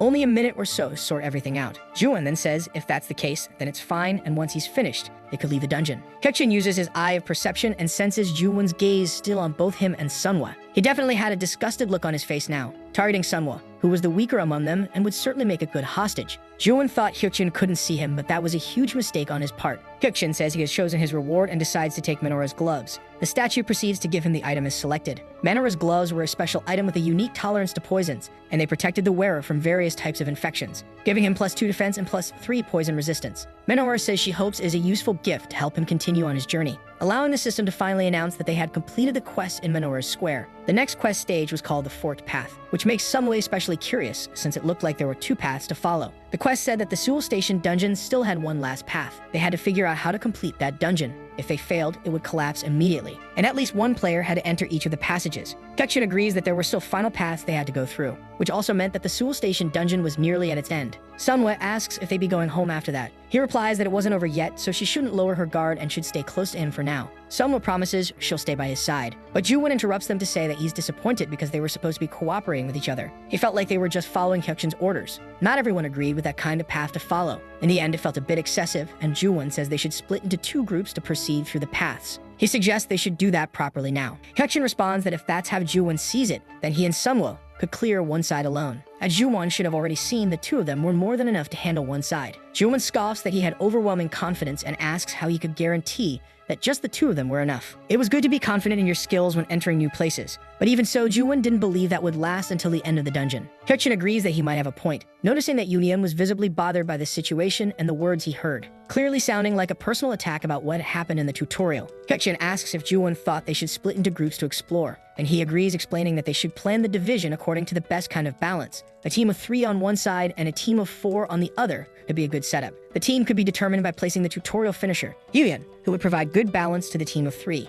And with that in mind, Joo-won suggests that he be the leader of the 3-person team. Yoon is surprised by that, but Joo-won continues, saying that Sunwoo should be placed in the 4-person team so she could tank for them. Joo-won asks what they think of the idea, visibly making Sunwoo uncomfortable. But Hyukjin openly says that he hated the idea, pulling Sunwoo closer to him. That makes Joo-won ask what exactly he meant by that response and demands an explanation for his obvious rejection. Hyukjin answers that he wasn't convinced their team could do anything. He was just making his personal opinion clear on the matter. He explains that Sunwoo was like his younger sister, and he didn't plan on leaving her side until they cleared the dungeon. Joo-won understands that they intended to stay together from beginning to end. Then he says he's starting to see where all that confidence of Hyukjin's was coming from, and asks if perhaps a guardian gave them some kind of benefit or information for them to be acting like that. Sinya is shocked and becomes even more surprised when Hyukjin simply agrees, even though it wasn't true. The protagonist thinks that even though his knowledge came from the future, he could never tell anyone that, and he knew that the source of his knowledge didn't really matter. The system notifies that some of the guardians are curious about the origin of that information. Hyukjin thinks they were all shameless bastards. If they were really curious, they should just give some kind of useful information themselves. Joo-won says that if that was the case, then he understood why Hyukjin was so confident. They would give up on taking Sunwoo into their team. Even so, Joo-won says Yoon should join their group, because that way everything should go smoothly as long as they split that way. The protagonist responds that he has no complaints about that. Yoon agrees to join that group too, so they could all meet again at the end of the split paths. And Joo-won walks away from them, wishing them good luck with a malicious smile. The system announces that they are entering the first path, and tells them to reach the end of the path, stating that the clues to clear the dungeon were all at the end of the path. Since fewer than 5 people had entered, a temporary safe zone was created for them, and Sunwoo asks if they should just walk straight to the end of the path. Then Yoon steps forward and asks if he was the one who appeared on the 2nd floor of the Tower D dungeon while they were fighting the magic troll, mentioning that they didn't even have the chance to meet again after Chiang Yechin. He says it had been a bit hard for him to remember, since they had only met a few times. But he was always with that girl and thought Hyukjin must have been someone else when he didn't even come close to talk. Now he was sure he remembered exactly who he was. Hyukjin was surprised that Yoon recognized him, and agrees that he was right but asks why he was bringing that up now. And Yoon bows, thanking him for saving his life, which surprises both of them in that whole scene. He explains that to him, Hyukjin was like a hero. If he hadn't found a way to drive off the magic troll that day on the 2nd floor, he would have definitely died. The protagonist thinks he was just trying to run away because he didn't want to die either, but it seemed like things had been misunderstood. Yoon says Hyukjin might be surprised to see that from him, but the truth was he would never forget that favor. The system itself confirms it by showing that he was offering sincere respect and thanks to Hyukjin. Yoon even asks for a chance to repay Hyukjin with any kind of favor he might need, which makes the protagonist think it was almost funny how honest he was being, and he never expected to hear something like that from the great first king, especially when he was offering a favor. For some reason, it still didn't feel real to Hyukjin. Hyukjin replies that he'll keep that in mind, and Yoon thanks him, asking if he could call him Big Bro from now on, which shocks the protagonist, since they were supposed to be the same age, and it felt like an overly exaggerated way of showing respect. But Yubian assures him that he doesn't care about age because Hyukjin saved his life and is a great hero. The protagonist just agrees if that's really how he wants to act. Yubian asks him to also speak casually with him and start calling him Big Bro from now on. This makes Sunhwa happy with a friendly interaction between them. As they move further into the dungeon, Hyukjin realizes they finally reached the crystal needed to clear the Seoul Station dungeon. As expected, it was still intact. Hyukjin tells the two players to sit down and rest because they would need to do something tiring soon. Yubian asks if it was really okay for them to just sit there and rest. The protagonist assures him it's fine because the area was temporarily marked as a safe zone, so it was all good. They could take care of the crystal later. The best way to do it was to conserve stamina while inside dungeon raids.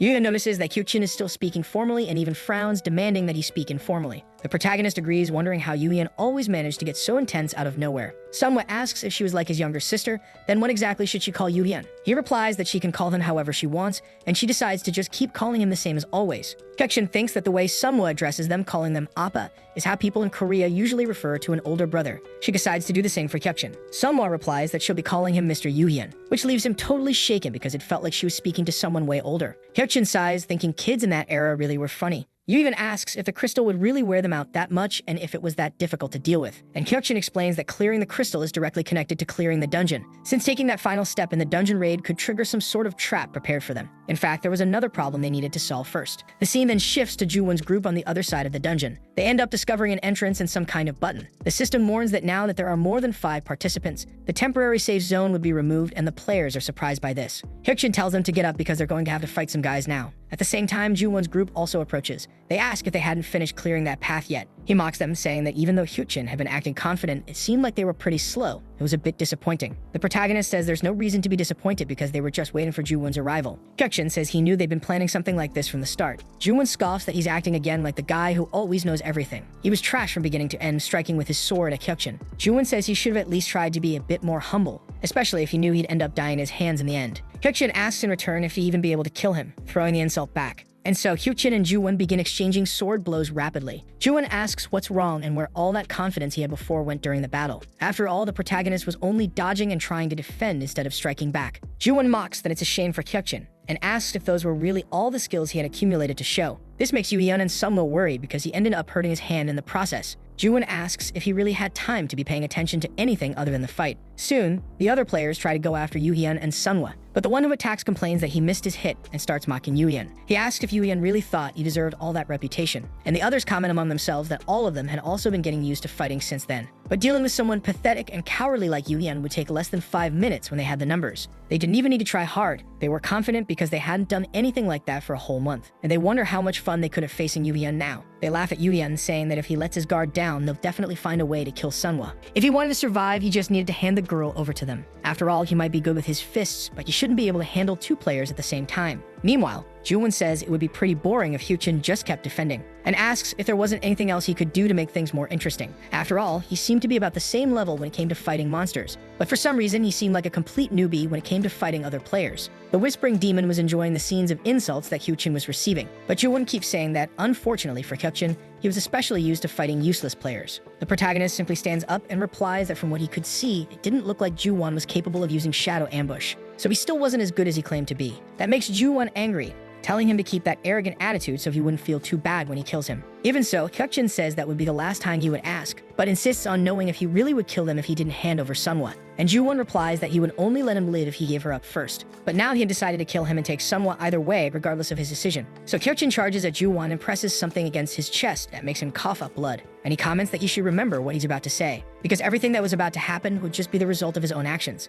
The scene goes back to 1 hour earlier, where Ju-won was still outside the path talking with the other players. One of them asked if they really weren't going to enter the other path because the intermediate administrator had blocked the dungeon entrance, so they should try to focus on clearing it in order to leave. But Ju-won replied that they couldn't just keep living such complacent lives. That's why he had decided to simply snap Hyukjin's neck and take Sunhwa right away. The players confirm that Ju-won just wanted to set up an ambush before finishing them off. He explains that if the player group who went in first took too long, they should just go in and kill them anyway. Since they themselves hadn't started clearing their section of the dungeon yet, they should be much more exhausted than Ju-won's group. Ju-won states that it didn't matter how good Hyukjin thought he was. He was still a nobody who couldn't do anything against real players. Another player mentions that Hyukjin seemed pretty skilled, and asked if maybe it was actually a little too risky to fight him. Ju-won replies that they should have noticed how Hyukjin was somewhat decent in battle. That was when he was fighting and hunting the yaks earlier within the dungeon paths. Even so, his stats weren't much better than theirs. Instead, they should worry far more about Yuyan. While the group of players would gather around Yuyan to intercept him, Hyukjin would be left to Juwon. Also, he could personally tear his neck off with satisfaction. Back to the present, Juwon was having serious trouble fighting the protagonist,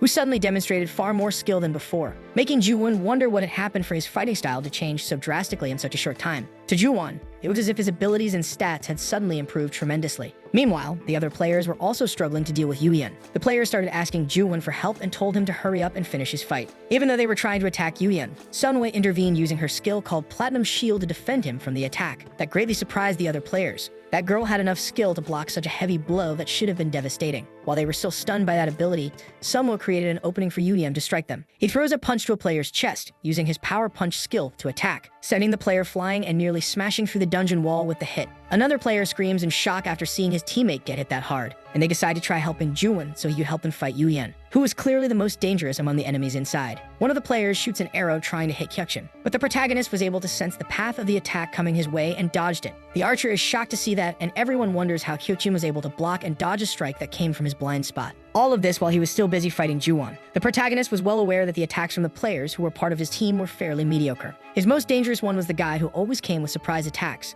and using that to try to surround the protagonist, the archer and Juwon attack at the same time. Hyukjin thinks that judging by how the other players were supporting Juwon with long-range attacks, they were probably even more annoying to deal with than Juwon himself. The truth was that Yuyan would be the most troublesome. After all, they needed to worry about their own backs before worrying about him, especially since he was clearly stronger in close-quarters combat. Yuyan charges at the archer from behind, asking if they really thought they could demand something from a little girl and try to corner them like that. The archer retreats, clearly afraid of taking a heavy hit, and so those players begin screaming for Juwon to help, who was equally struggling to fight Hyukjin. Juwon is shocked to see his entire plan fall apart. His men were being defeated at an incredible speed. He wonders how things ended up like this when they were supposed to be the victors. After all, Hyukjin hadn't seen that skill before. He'd always looked like just a regular level 15 player you could find anywhere, not someone particularly difficult to face. From where he was looking, Hyukjin's stats were clearly much higher than Yuyan's. Realizing he was getting nervous, he tries to calm down and think of something to counterattack. Juwon thinks that Hyukjin may have anticipated his betrayal, but he didn't know anything about his abilities. He was excited to use that to his advantage somehow. Before he could come up with anything, suddenly a liquid is thrown onto his body. It leaves him confused because it seemed like some kind of water. He wonders why,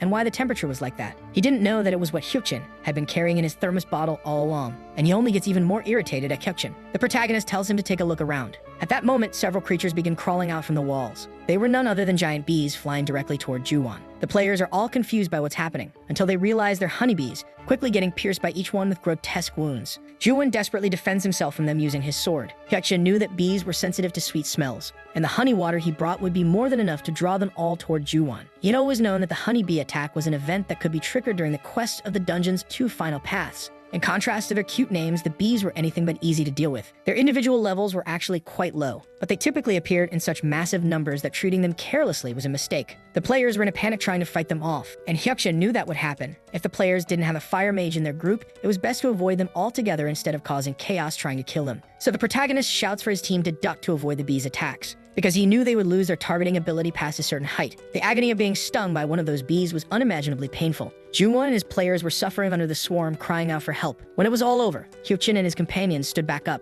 Those who chose to attack others deserved to meet death as the answer to their cowardice. Hyukjin felt that Juwon had brought that end upon himself and deserved it. Soon the system announces that the situation has been recognized as a player kill, and this was the first player kill situation since the conclusion of the tutorial. He had triggered the awakening of an innate ability on his first player kill. This ability was called an eye for an eye, a tooth for a tooth, an ability that granted the right to return others' actions as revenge. That skill granted him several status boosts, along with the potential to scale even further depending on how long the ability remained active. Hyukjin is surprised by the awakening, finding it strange to have received another one so soon. He had heard about that type of ability before, and it was one that required some form of counterattack to work, but it would only function against players who attacked first. It was common in his original timeline, but worked perfectly in one-on-one combat, to the point that it was practically impossible even for civilians not to know about that technique. However, it was strange because that was an ability considered dormant, which makes him wonder why that was happening, remembering his future in another timeline, where none of this had awakened before. Yuyan approaches, saying it wasn't Hyukjin's fault for what happened, and he shouldn't blame himself since he would have done the same if he had to choose between life and death. Sunwoo agrees because it was really scary, but they were all bad players and he hadn't done anything wrong. Hyukjin realizes they must have been worried that he was blaming himself, so they came closer to comfort him, but the protagonist replies that it was all right and he didn't actually resent it. If they had let people who wanted to kill them stay alive, they would have ended up dying in their place. That's why he didn't regret the decision he made to protect their lives. He'd rather become a murderer than let everyone die, and the system notifies that the Lady of Scales understood his feelings, considering giving him a great gift for his actions, her respect and admiration growing. Hyuk-shin notices his companions were looking at him with much stronger emotions than before, which was a bit awkward, since he wasn't even really concerned about the people who had died to the bees. But thinking about that situation, Hyuk-shin was the only one completely unfazed by it, and realizes he might have changed a lot since then. They return to the crystal, where the protagonist thinks clearing the dungeon was a matter of time. They just needed to destroy 2 more crystals along the upcoming paths. But suddenly, the crystal begins to darken. The system says that the Seoul Station crystal wasn't welcoming intruders, and Hyuk-shin's perception eye detected danger. The players are surprised, but Hyuk-shin tells them to back away. Sunwoo asks what he intends to do, and he replies that he'll deal with it now, and that everything will be fine, assuring them not to worry. Hyuk-shin opens his inventory to grab the honeybee stingers. He had prepared a countermeasure against the poisonous gas coming from the crystal, and that was the use of Minora's gloves, which he had taken beforehand on purpose to resist the poison. The gloves' resistance wasn't strong enough to completely negate the poison, but the system recognized that the gloves were resisting the crystal's venom. Hyuk-shin had to destroy the crystal before the poison spread too much. He noticed that the poisonous smoke was getting even thicker than before, to the point he couldn't even see what lay ahead. The crystal becomes completely hidden, and the system says that the poison had started circulating through Hyuk-shin's body despite his attempts to resist it. The protagonist feels he's reaching the limit of how long he can hold his breath in that space. The other players realize the smoke is getting even worse, and Yu-Yin wonders why Hyuk-shin got so close to the crystal. But soon the protagonist manages to touch the crystal, and the system alerts that the poison is being neutralized. And so the crystal finally dissolves, allowing them to breathe again, having successfully taken care of the trap. Gasping, the protagonist recovers after the impact he had just taken. It was harder than expected, to the point that his hand was marked from the effort. But at least he managed. Seoul Station's crystal was acquired, and he had also completed half the conditions required to finish the dungeon. The nameless observer was intrigued, and the whispering demon appeared disappointed. Hyuk-shin figured that cursed demon really wanted to see him die. Then Yu-Yin asks how he managed to do all that in the middle of the smoke. The protagonist reminds them about the honeybee stingers they collected earlier. He used them to neutralize the poison, which impresses Yu-Yin. He wants to know how Hyuk-shin knew they could be used for that, and Hyuk-shin replies that the item's description mentioned something like it. Yu-Yin is impressed that Hyuk-shin thought of that just from reading the description. In truth, it was the great explorer Jackson who invented that strategy, but he couldn't say that. The other 2 players just stare at the protagonist with visible admiration. Then Hyuk-shin says they should leave now that they're done here. They took care of one part, so the next should be a little easier than before. Senya just watched him walk away, heading toward another crystal. He hadn't used the bee honey from the attack event just to get rid of Ju-won, but collected the items knowing they had a neutralizing effect. Anonymous guardians entered the channel in large numbers to watch the match, but the administrator thought that the strategy was so clean that it didn't even need to be explained on stream. The real master of the Demon Mountain also joined the channel to watch. Just as Hyuk-shin acquired the other crystal from Seoul Station, fulfilling the conditions to close the dungeon, it was completed. The dungeon break and the Seoul Station dungeon were successfully sealed. At that moment, Senia approaches to immediately offer the rewards. That catches the protagonist by surprise. It must be special if she's doing it personally. She agrees, saying that a bonus status point would be distributed to all party members, all in accordance with those who completed the Seoul Station dungeon, and player Hyuk-shin would receive the opportunity to choose items for his incredible play. Being the first one to clear it, he's allowed to pick some of those rewards. It was quite useful. The nameless observer was especially curious to see what his choice would be. The most meaningful reward now would be something with long-term utility. There were 3 options: Gold, Recovery Elixir Type A, and Recovery Elixir Type B. Hyuk-shin thinks that gold is definitely a good option, but that doesn't mean he can turn it into cash. But if it were 3.75 in gold, it would be around 200 million won. That number was doubly significant because it foreshadowed a future dungeon. There were many reasons why an average person would choose gold without hesitation. Even for the protagonist, it was quite tempting since he always dreamed of making more money. But the rights of players weren't protected by law during the early stages, so they still had to give up a portion of everything they received as if it were tax. You could remember the gold in particular being confiscated under the argument that otherworldly goods were dangerous. It was very unfair, but these were the kinds of things they'd have to deal with from now on. It would be lucky not to lose everything to the government when turning gold into money. In that case, Hyuk-shin decides to skip the opportunity to use it under these circumstances, and instead chooses the Recovery Elixir Type B, as it was the safer option. The nameless observer becomes curious about the choice, and the Lady of Scales is unsure. The Whispering Demon ends up being impressed by the decision he made. But at last, the dungeon break at Seoul Station was sealed. The group exited after safely clearing the dungeon. Later, the protagonist tried to talk to his sister about something. She was surprised by the question about possibly moving away, not understanding if he had gotten rich or something to be acting like that. Hyuk-shin agrees, saying he had saved up a little, around 100 million. She asks if he was drunk or something, but the protagonist doesn't blame her for doubting him. 100 million was a lot of money by their living standards, more than their family had ever had. The Recovery Elixir Type B he chose was highly effective against a specific illness. As planned, he gave the elixir to a certain person, just like Ju-won had done in his original timeline. He remembered that this person had the finances to pay a high amount for it, and also suffered from the illness the elixir was made to cure from the beginning. That was the buyer Ju-won had approached, and in exchange he received about 1 billion won, or around $1 million. The protagonist thought things might work out. After all, if it went the same as in the original timeline, the deal he was aiming for would be a huge success. Not only that, but it also connected him with a highly influential person because of it. While thinking about this, the protagonist noticed his sister distracted on her phone. She was looking at the news and CEO Sung-shin suddenly appeared. Gakshig recognized the man as CEO Song Kyang, who had lost all his hair. His sister was curious since he should have been wearing a wig by now. Craftsmen were really good. It even looked like real hair. Hyukshin wanted to say it was real hair. He knew that because he had seen Song's hair grow back after taking the elixir. Recovery Elixir Type B had also been called an effective hair growth solution. It was known as a recovery elixir, but in reality it was an item that treated baldness. But the man who had built that corporation with his own hands and nurtured it into what it was today saw it as an investment opportunity. Song looked at Hyukshin and accepted the deal for 100,000 in cash and an apartment. He also agreed to help with the procedures to adopt Sunhwa. After all, she was a girl whose future had been uncertain ever since her dungeon tutorial. His mother praised the girl as cheerful and lively and wanted her to live with them. So Hyukshin figured Sunhwa wouldn't be shaken by the news. And so he announced to his sister that they would be moving. He had really bought a house.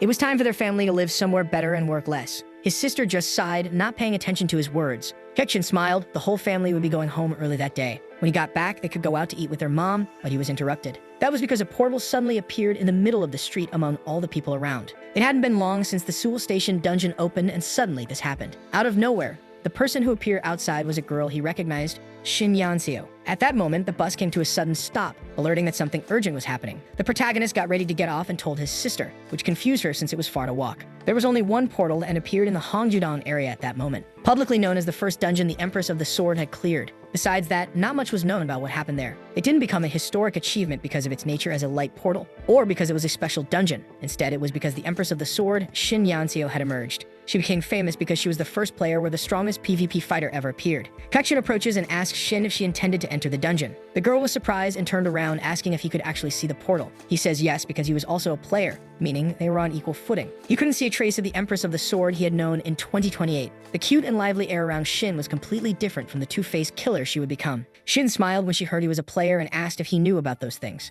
Hyukshin was able to see her status window. She was level 19 and had skills. The protagonist was always surprised because those summaries of people were kind of bizarre. They even said she was pure, like a two-faced girl in love. Hyukshin says that was a portal and monsters would come out of it if it wasn't cleared in time. She's surprised because the intermediate administrator had mentioned something like that earlier. And he confirms that hadn't happened yet because all dungeons so far had been cleared. But even the players who cleared dungeons accepted the existence of dungeon breaks. So most likely the things that were said were actually true. Shin realizes it was just like that guy with the title tutorial finisher. There still hadn't been any dungeon breaks in this timeline. That was because Hyukshin had been using his knowledge to end them quickly. In his original timeline, the Seoul Station dungeon experienced several breaks. Many players died before a strategy was discovered to clear the dungeon. This time, he had prevented that from happening and saved those people from being lost. Eventually, there would be so many dungeons and portals appearing that he wouldn't be able to handle them all. Dungeon breaks would end up happening anyway, even unintentionally. Then Hyukshin asked again if she planned to enter the portal, but Shin gets nervous, unsure if it would really be okay. She was a less suitable person. It would be different if it were the tutorial finisher, unlike someone like her. Hyukshin replies that it was fine. Eventually, the tutorial finisher was surpassed by her in PvP. Then he asks if she'd like to form a party with him, which catches her by surprise. He says he's level 19 and Shin smiles when she sees they're at the same point. She thought she had been leveling up quickly, but she's relieved that wasn't the case. Actually, she wanted to try something else before going in, and so she sends a party invite. Hyukshin accepts, and then she asks how old he was, which confuses him. When he replies he's 20 years old, Shin is surprised. She thought he was older. In truth, he was 30 mentally, but his body was still 20. She felt they were different in age because he spoke very formally. So she suggested they speak more casually since they were the same age. Hyukshin says they keep it that way. If they make it out alive, they definitely survive. The two then enter the portal of light. He never thought he'd encounter this on his way back to Sungshin, but this was the golden opportunity for the protagonist to make good use of it. He could see what it was like inside the portal that the Empress of the Sword had cleared alone after the tutorial. The protagonist was the first to enter, leaving Shin frozen as she watched him disappear. Hyukshin was curious to see the underground tunnel and figured he should take a look. The return portal was still active. It didn't seem to be designed to prevent escape. If the Empress of the Sword was able to clear it alone after the tutorial, it shouldn't be that difficult. Suddenly, the system alerted that monsters were appearing, catching him off guard. Rabbit-tagged monsters between levels 20 and 18 emerged, making him curious. Shin, who arrived shortly after, was impressed because they were large monsters. She asked if they were some sort of boss types, even though they didn't look that strong. The protagonist had to agree they weren't strong monsters despite their height.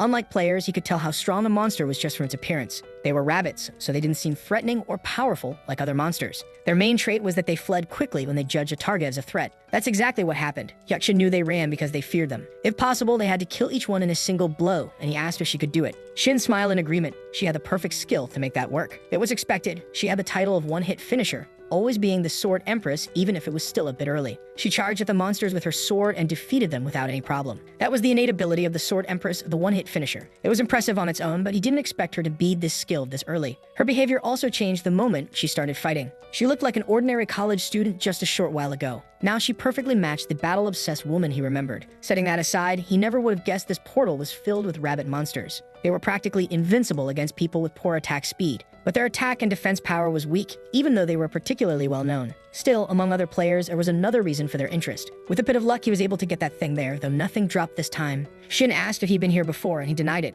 It was his first time. She thought that because he was killing the rabbits with such ease and speed, to which he replied that she also only needed one strike for each of them. Even so, Shin sighed and let it go. There was no need to argue. Now that she knew they were the same age, trying to talk normally was kind of driving her crazy. She just wanted to speak casually, and Hyukjin finally introduced himself to her. Shin was about to call him by name and introduced herself too, but there was something she wanted to ask. She was wondering if he had a lot of knowledge about portals, but she was sure of it after watching him kill that rabbit, even if she didn't understand how he knew so much. Hyukjin remembered spending hours studying portals that appeared at specific times. His last exam covered association policies and how frequently portals occurred. He simply answered that he tends to learn everything he studies somehow. She still smiled, saying it was hard to believe something like that. The Whispering Demon was impressed by the protagonist's answer. Even more monsters appeared, and Hyukjin said they should talk after dealing with them. Among the items dropped by the rabbit monsters, some stood out. There was something that could greatly help players between levels 30 and 40. Hyukjin hadn't expected it to drop after just killing 1 or 2 rabbits. But since it was there, he made a point to get one before leaving. He would hunt until it appeared. Sinya was just watching when she heard a voice praising the player, saying he really was interesting. A girl named Ro asked if Sinya was the one broadcasting him to the Guardians. Ro was curious because the player had reached level 19. Not many players should be able to keep up with Shin. They could try to view his current status, but access was denied. Sinya explained that wouldn't be possible. Hyukjin had modified access to his professional information. He even removed his player name from the ranking board. Ro was surprised, wondering how he suddenly knew about access permissions. Normally, players weren't told about that kind of thing, and she asked if Sinya had told him. She replied that obviously she hadn't. She hadn't done anything against the commandments. There was nothing to worry about, but Rose still thought the whole thing was strange. She could see a player using the system, but doing something this blatant, he seemed like the kind of man who took advantage of easy targets. In any case, broadcasting Hyukjin should be a good source of income. Ro wanted to know if she could take on the job when Sinya wasn't available. Once again, Sinya replied that none of that would be possible. She had signed an exclusive contract with the protagonist, which really surprised Ro. That kind of thing could only be done 3 times, but still she had stepped forward and acted. There was nothing Ro could do if he turned out to be the early rising type. But none of that had anything to do with Ro to begin with, and it never would. While the players kept fighting, Hyukjin suddenly saw an item drop. It was an iron sword of high quality forged by a high-level blacksmith. It had excellent attack power and durability, which caught his attention. He threw the sword to Shin, telling her to use it since it was better than her current one. She caught the sword in surprise, unsure if it was really okay for her to take it. Hyukjin knew she'd make better use of swords than he ever could, so she accepted the sword, thanking him for the offer because she knew it was truly good. In exchange, she said she'd offer him the next item that dropped, no matter what it was. The truth was, the protagonist wasn't really looking for a weapon. He had a lot of knowledge about the monsters that would appear over the next 10 years. The weapons he had now were already quite good. He didn't need the iron sword. He wondered how many more monsters he'd have to take care of before it showed up. It needed to appear before the monster spawn limit was reached. Another item dropped, and Hyukjin quickly grabbed it because he had finally found it. This was probably the best result he could get within that portal. The Ring of Legolas, a ring crafted by refining topaz that held a mysterious power. There was an HP absorption ring, and just then, he glanced to the side and saw a large crystal. The completion crystal was already appearing even though they'd barely entered the dungeon. It seemed it was designed to show up after a certain number of monsters had been killed. Few dungeons were this easy. It made sense she had completed it alone in her timeline. Shin asked if there was something there, and he replied it wasn't anything important. They should focus on defeating all the rabbit monsters first. He had obtained the ring, but that wasn't enough. Rings were the only equipment that could stack. He still had 9 other fingers, so he couldn't stop there. It might take a few hours, but it didn't matter. He needed to collect them all. Shin noticed that the protagonist was dealing with the monsters at the same speed she was. With all the knowledge he had, it felt like he'd entered the portal before she had. It made her wonder just who exactly that strange player was. After some time, Shin realized that the monsters stopped appearing after a while. She had thought they earned some points by killing rabbits, so they had been there for hours. But now she wondered how they were supposed to leave, and Hyukjin pointed out where they needed to go. It was so dark she could barely see anything, not even the direction of the exit. The protagonist had seen the completion crystal when it was forcibly destroyed. The light portal with the underground tunnel had been successfully completed. That was more than enough. Unlike dungeons, portals couldn't be entered again once they were closed. But he had managed to collect 8 HP absorption rings. He'd made the right call farming until the monster limit. Meanwhile, Sinya was trembling with frustration because the brats were causing trouble. The brave Lion King was bored. The nameless observer had stopped watching. The Lady of Scales found the players' actions quite strange. Hyukjin knew watching them hunt for hours was really boring, but he couldn't believe they were acting like this even knowing how important that item was. It really took longer than he expected, especially after saying he'd just walk home. But now he also needed to think about what he'd tell his sister when he got out of the portal. The two of them exited the dungeon, and Shin noticed it was the same place as before they entered. But something felt different. There were no more people around, something was off. That's when Ro approached, thanking the Guardians for visiting her channel. The true master of the Celestial Demonic Mountain had just requested the creation of a PvP zone. As such, from that moment on, she announced it through the establishment of a PvP zone. Kyokushin knew Ro, the administrator in charge of broadcasting Shin. She was an intermediate administrator like Sinya, but a different kind of fairy. Ro said those two players had drawn a lot of attention from the Guardians. On one side was the sword genius who had caught the eye of the true master of the Celestial Demonic Mountain. On the other was an unknown player with an enormous amount of knowledge. She wondered who would come out victorious in such a grand battle. Since it was a PvP zone, they wouldn't die and all damage received would be ignored. Guardians were free to vote on which player they thought would win. Ro was skilled at handling the Guardians who were watching. That was one of the reasons she became one of the most well-known intermediate administrators. She was the complete opposite of someone lacking communication skills. That person was Sinya, who simply stayed quiet and broadcasted Hyuchin without trying to hype anyone up. Shin didn't understand why things ended up turning out that way, but she wanted to know if it was really true that they couldn't die. Even in the worst-case scenario, it was impossible to die in a PvP zone. Just as she'd heard, any wound would be healed once the PvP ended. Honestly, Hyuchin was shocked. He didn't think he'd witness this so soon, especially when he didn't even have a guardian by his side to handle everything. Some guardians expressed surprise at his observation. The Lady of the Scales, the Whispering Demon, and the Brave Lion King were all stunned. Even the nameless observer was silent upon hearing that. That comment made Ro wonder if she wasn't allowed to know about guardian selection, and she questioned whether Sinya had really said nothing to Hyuchin from the beginning. Not that it was any of her business to worry about in the first place. Without further delay, Ro decided to begin the PvP once and for all, and asked the guardians to cheer for the victory of her player. But Hyuchin asked her to wait because he had something to say before they started. The guardian Ro mentioned, the one who requested the PvP, had something to say to the true master of the Celestial Demonic Mountain. He asked if this noble guardian wasn't someone who promoted betrayal, seeing as he was unjustly asking Hyuchin to betray someone who had trusted him in battle. Just as his name implied, true master of the Celestial Demonic Mountain. That was the result. He openly declared his identity as the lord of millions of followers, the one who stands atop the demonic mountain. In his original timeline, he was as famous as Shin's guardian. As for his nature, he caused wars on the same scale as the brave lion. His belligerence marked him clearly as a true warrior. So don't misunderstand, it wasn't about courage. He was a warrior who despised betrayal of trust and stood against injustice and cowardice. Moreover, he was extremely proud, so he was bound to respond. The true master of the Celestial Demonic Mountain granted a temporary skill, and Hyuchin received the one-hit finisher skill, usable only in the PvP zone. Just as expected, and Shin was surprised this actually happened. From the proud warrior's perspective, Shin, who had received the skill long before him, was the strongest. In fact, Hyuchin didn't know if he could win just because he'd received the skill. In that guardian's eyes, Hyuchin was just a weakling who didn't have the one-hit finisher. And as a proud warrior, he would believe that a fighter he hadn't trained personally was the weakest. Hyuchin agreed with that, but only for a moment because now he also had the skill. He thought it was ironic they had to battle right after clearing a dungeon together. Now that he had this ability, he was genuinely curious to see who would win. Actually, Shin felt exactly the same. She was curious to see who would come out on top. After all, Hyuchin had offered her that sword just a few hours ago, saying it would be better if she used it. But from what she could see, he was truly extraordinary. After all, the protagonist had been hunting those rabbit monsters at the same speed as she had. And that wasn't all. He knew a lot about what was inside the portal, and he also knew how to get out as if he could see in the dark without concern. For some reason, Hyuchin just knew everything, or maybe he could simply see it somehow. Either way, she wondered how he would fight her if he used his full willpower. They both had the same skill, and she suggested they could just duel right away. He agreed, thinking Shin had truly found the right guardian. If she was that curious, she could see for herself, and he prepared for the fight. The brave Lion King urged them to start already, while the true master of the Celestial Demonic Mountain silently watched the duel. The two rushed at each other and clashed swords at the exact same moment. That was when Hyuchin's Eye of Perception activated instantly. The two exchanged sword strikes, and the protagonist managed to defend himself. That was because his Eye of Perception let him know exactly what she would do next. Although sometimes it seemed like she'd make a move, she could also fake it to trick him. Even Ro was surprised by how well Hyuchin adapted to her battle style. They were witnessing a high-level PvP match thanks to the kind of skills now available. But even though he could anticipate her moves, it still wasn't enough. He couldn't find any way to counterattack. When it came to swordsmanship,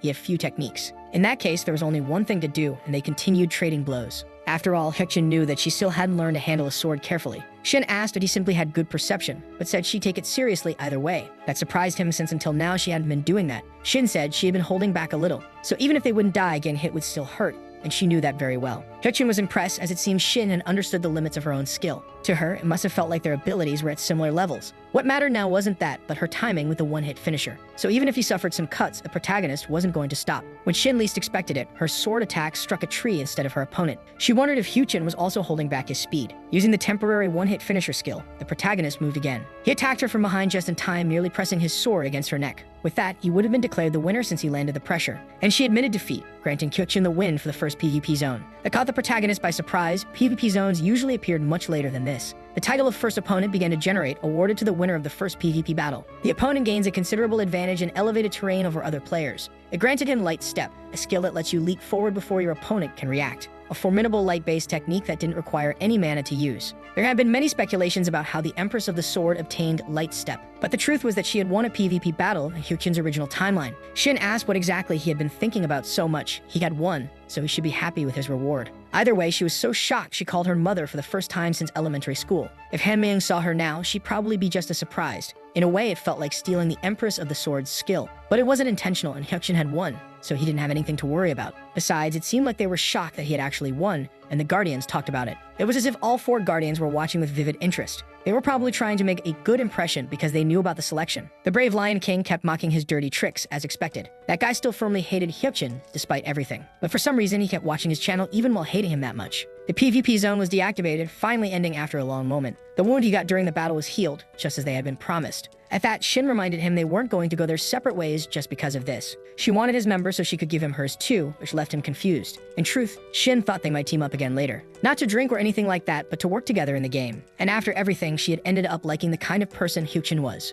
She was really straightforward, so he couldn't do anything but accept it. The protagonist added his number right when his eye of perception detected danger. He couldn't dodge it. Maybe he should just accept it, so he took the hit to the back. There was an attack from his sister, who suddenly appeared, angry because he had left without saying anything, just disappearing all of a sudden when she had been looking for him for hours. She even thought he had died. Shin asked who she was, and Hyukjin said she was his sister. Back home, the protagonist sighed, thinking they would have been moving out soon. It would take 3 days to pack everything. His family could finally live a better life. They didn't seem to believe it even after he showed them the house papers. It was just a matter of time, but one thing was certain. The future of his family would improve. The rest of the future he remembered was unfolding almost the same as before. In the old timeline, the cataclysm began worldwide on May 11th, 2018. More than 20 million people died around the world in the tutorial fields. The internet could only talk about the looming global crisis in society. On one side, the global conglomerate Sungshin labeled all items and goods related to the game as new technology, and they announced they would put maximum effort into new businesses related to it. So far, everything matched Hyukjin's notes, if things continue to follow a predetermined future. So that meant that on June 16th, just 3 days from now, dungeons and portals would appear all across the country. He could know the future, but he couldn't solve all the problems that would come. And he wasn't a hero, much less a true saint. If there was one thing a mere player like him could do, it was simply to play every single day. On June 16th, the Yuwang murder would take place and 6 people would die along the mountain route. Even so, the one who killed them was unknown, but Hyukjin knew what he had to do that day. He went to the mountains with Sunhwa, saying they were out hunting some monsters. They should be around here. Slimes were too weak to be considered actual monsters. Sunhwa asked if there was anything else interesting or different around, and he agreed, saying there was a lycanthrope, which made her tremble. Meanwhile, even more rumors were spreading about events like the one in Jano happening all over the world. It was so terrifying that people didn't even want to think about it. They didn't even know what was going on. They heard that those monsters classified as intermediate administrators were killing people, whether for good or bad. But unfortunately, no one could do anything about things like that. Bullets didn't work on those administrators, and soon they also ran into another monster. Apparently, those squishy things didn't seem dangerous. They thought they could catch the slimes and sell them. But they decided to give up on it. If it were really that easy, Sungshin wouldn't be paying other players like them, or whatever they were being called. This new technology had a reason for being priced so high. Even after living for 50 years, it was the first time they'd seen the world change so drastically. On the way,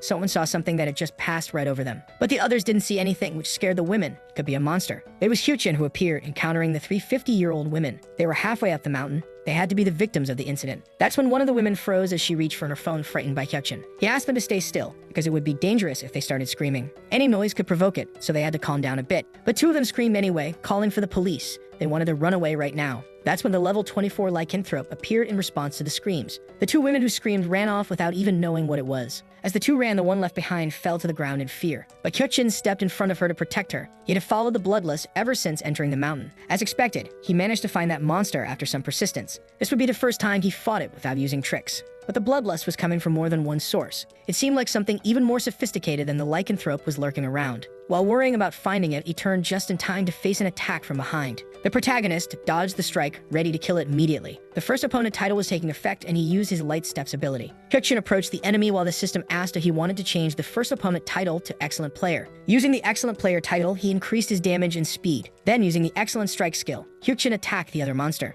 That creature was a level 27 six-tailed fox. It caught him by surprise. It was strange for a six-tailed fox to show up now. Six-tailed foxes were difficult monsters that fell under the spirit-type category. Skilled in stealth and ambushes, these tricky enemies could use a bit of spiritual magic. It wasn't that he didn't know what kind of monster it was, but he wondered why it was here. However, one of the women ended up seriously injured because of it. While the lycanthrope remained ready to attack her again, Sunwoo came to the rescue. Using her taunt skill, she drew its attention to herself. This wasn't Sunwoo's first time facing a monster. Last time, Hyuchin had handled everything alone. So this time, she tried to think about what she could do if she were in his place. The lycanthrope's howl caused physical effects, and Sunwoo remembered suffering from it last time. Her whole body was shaking so much she couldn't do anything. But now it was different. The status anomaly didn't affect her at all. This time, she would be the one to hunt it, and she wouldn't give in to its attacks. She defended herself using the Platinum Darkness skill, but it was fine. Sunwoo would endure until the end. After all, Hyuchin knew how to handle its attacks, so she had to as well. What he had to do now was hold on to that guy until the end. So Sunwoo wasn't going to let go anytime soon to keep him from attacking the civilian again. That's when Hyuchin appeared to attack the lycanthrope and save Sunwoo's life. Then the girl finished it by landing a massive punch on him, sending him flying away. And just like that, the lycanthrope was successfully defeated, granting experience and coins. The predator of the tutorial field, Hidden Peace, and the king of wolves, that was the lycanthrope. It was easier to kill him than expected at first. If it hadn't been for the six-tailed fox, the job would have been done already. That's when the two other women on the ground backed away in fear,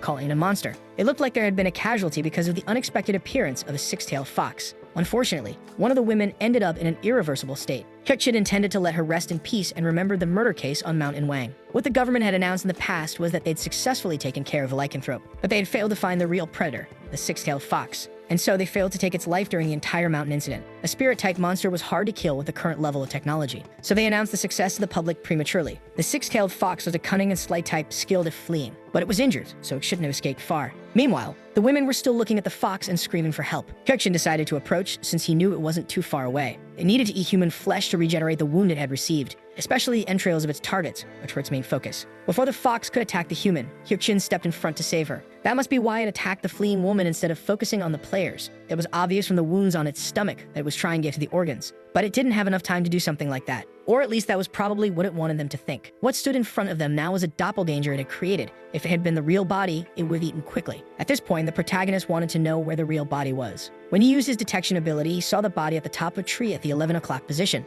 It was hiding with camouflage and looking in their direction. It shouldn't have had any idea that he knew its location thanks to the eye of perception. If it had noticed, it would have relocated to another blind spot to hide again. To catch its real body, he needed to act like he didn't know. So Hyuchin told Sunwoo to immediately provoke their opponent. But even with her using her skill, it seemed like the fox wasn't fully provoked. Hyuchin said it was fine. They could continue just like that. He wouldn't stop until they had fully captured its attention once they were done. He would bring it down, so she just needed to trust him and keep provoking it. So Sunwoo did that and insisted on using her skill to provoke the target. The fox finally lunged at her. This clone wasn't an illusion. It was a physical duplicate of the real body, which meant their stats were split between the two. The awakened clone of the six-tailed fox couldn't break through Sunwoo's defense. If killing that clone would end things now, he would have done it immediately. But it would be useless, because the real body could sense the danger and flee. Then the system suggested buying the starter dagger for 260 coins. That was the only solution. He had to go after his opponent. He kept his eyes on the real body of the six-tailed fox and attacked it directly with a thrown dagger. The brave Lion King showed interest in Hyuchin's throwing skill. The nameless observer got fixated on him, and the true master of the celestial demonic mountain mocked him.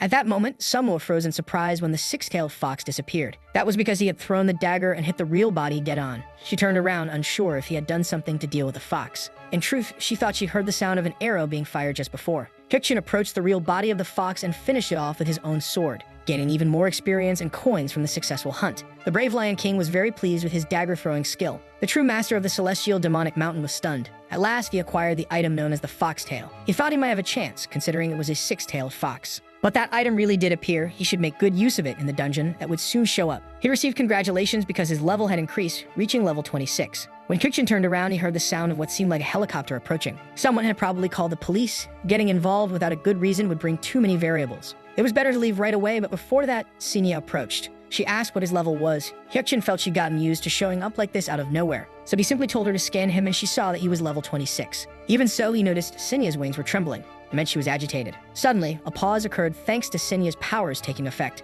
The Lady of the Scales granted Hyuchin a pause, and messages from other guardians began pouring in. She asked him to review their offers. The alerts kept arriving non-stop through the system. The brave Lion King evaluated him and became more friendly toward him. Showing great interest in his hidden courage and spirit, he wanted to gift him a tier 3 elixir of great strength. First, the messages from the brave Lion King made Hyuchin wonder why that idiot liked him. Then the Lady of the Scales and the Whispering Demon spoke up. Those two guardians with completely different natures ended up offering other things. The starting equipment of Jo Sunghyun, the Typhoon. a rare grade weapon. It was something rarely obtainable in the early days of the game, the Sword of Aten, and a consumable that boosted player growth in exchange for shifting their alignment to evil. That was the demonic fruit. Either item could turn any player into a ranker. If you picked up those items now, that's exactly what would happen. Lastly, there was the tempting offer from the true master of the Celestial Demonic Mountain. Hyukjin hadn't expected he'd offer to pass down the Celestial Demonic art. His gift idea was insane. In the end, there was nothing from the nameless observer. He was just contemplating Hyukjin's concentration and posture, watching him the entire time. Aside from watching since the tutorial, he hadn't made a single move. But for now, the other guardians had made significant offers. And of course, there was only one explanation for the situation. They were all pressuring him to choose them when he reached level 30.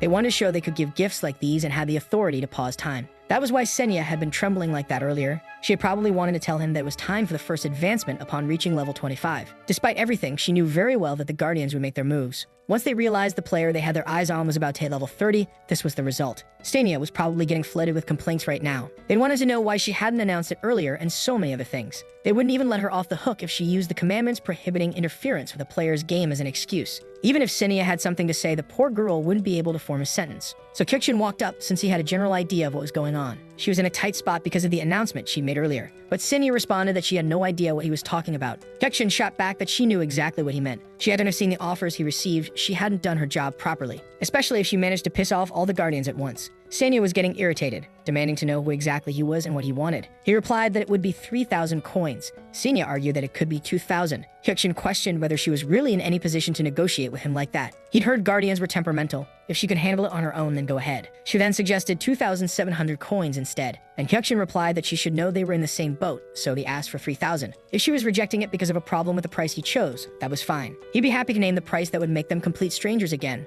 right here and now. In the end, Senya gave in to the 3,000 coins after hearing him talk, but said she couldn't ask for more than that. With that, the pause ended and Hyukjin asked for the contract because he was ready to sign it. Later, the protagonist and Sunwoo returned home when he got a phone call. It was Shin, calling suddenly because she'd read the article where Hyukjin was mentioned.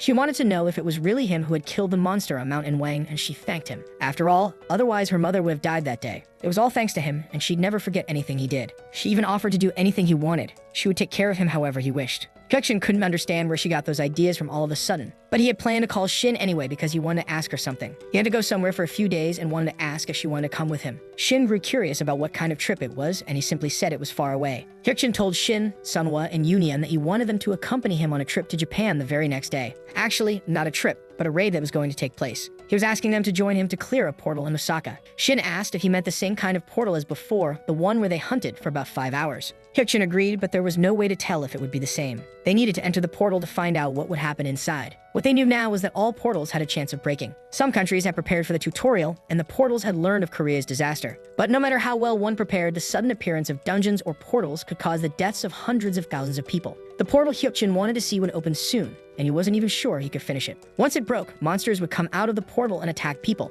There would be hundreds of casualties, including the Awakened involved. If the right team was there at the right time and place, they could reduce the damage like in the Mount Enwang incident the day before. It was just a proposal, and they could refuse if they didn't want to go. They weren't going on a relaxing trip, so he couldn't ask them to join casually. But if they went, he would cover all the costs, including plane tickets and every other travel expense. All they had to bring were clothes and their passports to the airport the next day. Shin sighed, unable to believe he called her because of work. She figured she should have expected it when he suddenly invited her on a trip. As Hyukjin said, it was for a raid, not a trip. He never even said the word trip before. Then Shin asked him to just say how he knew those things were going to happen. The protagonist answered that he had a prophetic dream and could foresee important events in the game through his dreams. He never told them before because he thought it was the best thing to do under the circumstances. Anything was possible, and he confirmed that after Shin reacted in disbelief. Whether it was portals or monsters appearing, senseless things would happen in this world. There was no rule that said premonitions couldn't exist too. But it would all depend on whether they chose to believe him. Whether they trusted him or not, Hyukjin was sure of what he saw and was going to Japan even if he had to go alone. Shin understood that he was really determined to go that far. She was about to fail her classes if she kept skipping, but it didn't matter. She decided to think of it as a date and said she would go with him. As for Yubian, he followed Hyukjin anywhere he was invited. He owed him for saving his life and wouldn't abandon him when it mattered. Sunwoo asked what would happen with her, and Hyukjin said he'd take care of her travel arrangements, but if she didn't want to go, she just had to say so. But she said she wanted to travel since she had never flown on a plane before. Honestly, he thought at least one of the three would end up refusing. It was unexpected. With that group, he didn't have to worry about lack of power or anything like that. The future king of the fist, the empress of the sword, and an even more talented tank all together. This was the best group Hyukjin could have as a beginner in the dungeons. And so it was settled. They would leave for Osaka the next day. It didn't take long for the group to board the plane while preparing for the flight. Sunwoo was excited because it could really fly, and Shin smiled and agreed. If she didn't fasten her seatbelt quickly, she'd be thrown backward. While the two chatted, the protagonist thought they might actually arrive safely. But there was another problem. He didn't know exactly when the portal would open. All Hyukjin knew was that sometime before the portal broke, a tutorial with a 33% survival rate would take place. This was known as the Tokyo Tutorial, an initial portal that normally only had weak monsters. Sometimes, strangely strong ones appeared, but only in special cases. Considering that a portal break happened in Japan right afterward, it was complicated. Maybe it was hard to complete the dungeon because it appeared too close to the tutorial. Or maybe the special case really did occur. Hyukjin wouldn't know which of the two it was until he saw the portal in person. All he could do was travel to Osaka as quickly as possible, and so he would stay in Japan for a week. Someone knew it was a bit late to ask, but she wondered if it was okay to be away for so long. He replied that she should have seen how happy everyone was about moving into the new house. Even Hyukjin's sister wanted to know what he had been doing to manage all of that. His sister's obvious suspicion made the protagonist sigh, but he was used to it. She acted like she wasn't happy, but in truth, they all were. It would be great if that were the whole truth, but for now, Sunwo wanted to believe him. Then the plane finally prepared for takeoff, confirming the passengers were ready. The group arrived in Dotonbori, Japan, the main street of Osaka, where the portal would appear. Originally, the portal wasn't supposed to be cleared successfully. It would break and many monsters would appear. If possible, Hyukjin wanted to locate the portal the moment it showed up. But even if they failed to find it, they would kill the monsters that emerged. Even if they came pouring out, they would minimize the damage as quickly as possible. He was eager to take care of it, but there was no way to know how long it would take. That's when a portal appeared in front of Hyukjin, and he froze in shock. But it was just Sinya appearing, nearly giving him a heart attack. Sinya began by stating that they were the only ones who could see her right now. If they wanted to avoid any discomfort, they could stay silent and let Hyukjin do the talking. She asked why he had come to Japan, and the protagonist answered it was for vacation. The makeup of his group made her doubt that it was really just that. She could only assume he had another goal in mind. And he asked if she meant something related to the game was going to happen. Sinya replied that according to the commandments, she was forbidden from interfering with the game. Even more so from leaking information to players, so she wouldn't answer that question. But she understood that discussing a Guardian's mission proposal was different. There was only one moment like this, and many Guardians were offering missions. And among them, one sponsor, who wished to remain unnamed, had done so. According to that Guardian's will, Sinya would deliver the mission on their behalf. Hyukjin laughed, saying it was just a private trip, really. But since they'd received a mission, they had no choice but to use it now. The others didn't understand why the protagonist kept calling it a trip when he himself said it wasn't. In any case, Hyukjin understood that they should complete the portal before returning to Korea. It was almost dinner time, so he asked the others if they wanted something to eat. Sunwa said she wanted to try jakkatsu, and he agreed. They could eat at a restaurant. At that, Sinya silently observed Hyukjin as the group walked away. At a glance, it looked like he was putting his safety first. But he always used everything at his disposal to make the biggest profit possible. It was hard to believe, but he was taking advantage of the Guardians. The protagonist thanked the Guardians who had made such amazing offers. He understood that the level of interest they showed him was more than he ever deserved. Even knowing that of all the offers he received, he didn't plan to accept any of them. Hyukjin dared to not accept even one of their missions, nor any of theirs at all. The only thing he could do that day was to accept the intent to receive help. All he could promise was to do his best and deliver the kind of gameplay they wanted to see. In light of that, Sinya reflected on what he had gained in exchange for those references. 3,000 coins from the deal with her and good impression among the Guardians. The outcome even extended to a competition to sponsor that day's mission. If all of this had been his intention from the start, she wondered if he truly understood the kind of danger he was toying with. Meanwhile, the group found a restaurant and stepped inside to take a look. Suddenly, Hyukjin heard a noise and saw many people running in panic. That's when they finally found the portal they had come looking for. They had successfully discovered the Turtle Nest portal. Yoon asked if they should go in, and Hyukjin said that Sunwo would take the lead. She agreed, and the protagonist noticed the others were tense. They probably weren't used to letting a child take the lead in situations like this. Despite her appearance, she was the strongest among them all. They would have to get used to Sunwo doing very dangerous things from now on. Soon, they all entered the turtle dungeon, and Hyukjin noticed it was very dark. The area was shaped like a vast swamp, and there was a lot of mud inside. As expected from a portal where no one had any information at all, especially because the environment was unusual and hadn't been cleared by anyone yet. For now, you have to scout the terrain just to be absolutely sure. That's when they looked to the side and found another fairy standing next to them. She didn't know who they were, but started to feel something in her stomach as she looked more closely. In fact, those humans all seemed interesting. A sensation Hyukjin felt was the same as when he looked at Sinya. That strange feeling of being able to see them with his eyes, but not truly perceive them. The eye of perception couldn't sense creatures of a higher level than its user. In other words, she was a being that he couldn't use his powers to see. An intermediate administrator, the fairy Selene, had appeared in front of them. Selene approached to speak with the protagonist because she was sensing something from him. It seemed there was something special about him, and she wanted to take a closer look. He looked a bit older than he appeared. She got the vibe of a veteran from him. Now she could see he actually came from the Korean server and had a hunch he picked the wrong one. In the past, Selene had ranked him on the top 3 in the Japanese server. She had the nickname Rising Star Digger, which made the protagonist reflect on that. If Selene was there, it meant there were players she was broadcasting from somewhere inside the portal. She wasn't certain what it was about Hyukjin, but they might meet again in the future. The fairy left, and the protagonist wondered what exactly was going on. He couldn't say for sure whether there was a player there who had awakened after the tutorial, but there were other things he was certain of. And one of those was that the turtle nest really was the portal that had broken. If there were players inside, they had failed to clear the portal and would perish within. Hyukjin told them to buy the portal map from the item shop, which made Shin curious. He explained that it was an item that showed the real-time locations of team members inside the portal. Still, 1,000 coins was a lot, and she was worried about that. But Hyukjin assured her that paying 1,000 coins was better than paying with her lives. She sighed because she had been saving those 1,000 coins, but Yuyeon trusted his words. The activation phrase was portal map, and the usage instructions should be included. If the group was in danger, needed help, or wanted to say something, they could use the map to send a signal. If they weren't in danger but needed to send an alert, they should use yellow. If there was something really dangerous, they would use red to communicate. Hyukjin warned everyone to keep an eye on the map at all times during the portal, and to be careful not to make too much noise as it could attract an unexpected attack. Shin agreed, saying it wasn't even that big of an explanation, and so he decided to move forward with the plan. They would split into pairs and search for any kind of clues inside. Yuyeon would go with Shin, and Hyukjin would go with Sunwoo to walk the other direction. If anything happened, they could notify each other through the portal map and regroup. Most important of all is to always pay attention to their positions. It was common for those swamps to have some dangerous marshes. Then Shin laughed, patting Yuyeon on the arm and calling him muscular. He complained that she didn't even start by calling him by name. She kept teasing that he could push himself further along with those incredible muscles. Meanwhile, the administrator broadcasting the feed was caught off guard, because several guardians left and suddenly stopped watching his stream. He didn't understand anything. His channel featured Yuyeon the finisher. On top of that, they even brought Shin, the person who caught the interest of the true master of the celestial demonic mountain. When you looked, all the guardians had switched to the broadcast being run by Senya. He completely lost the content competition and couldn't figure out how many were now watching that human, a guy progressing through unknown means and knowledge. But he could still make use of another kind of resource to win that competition.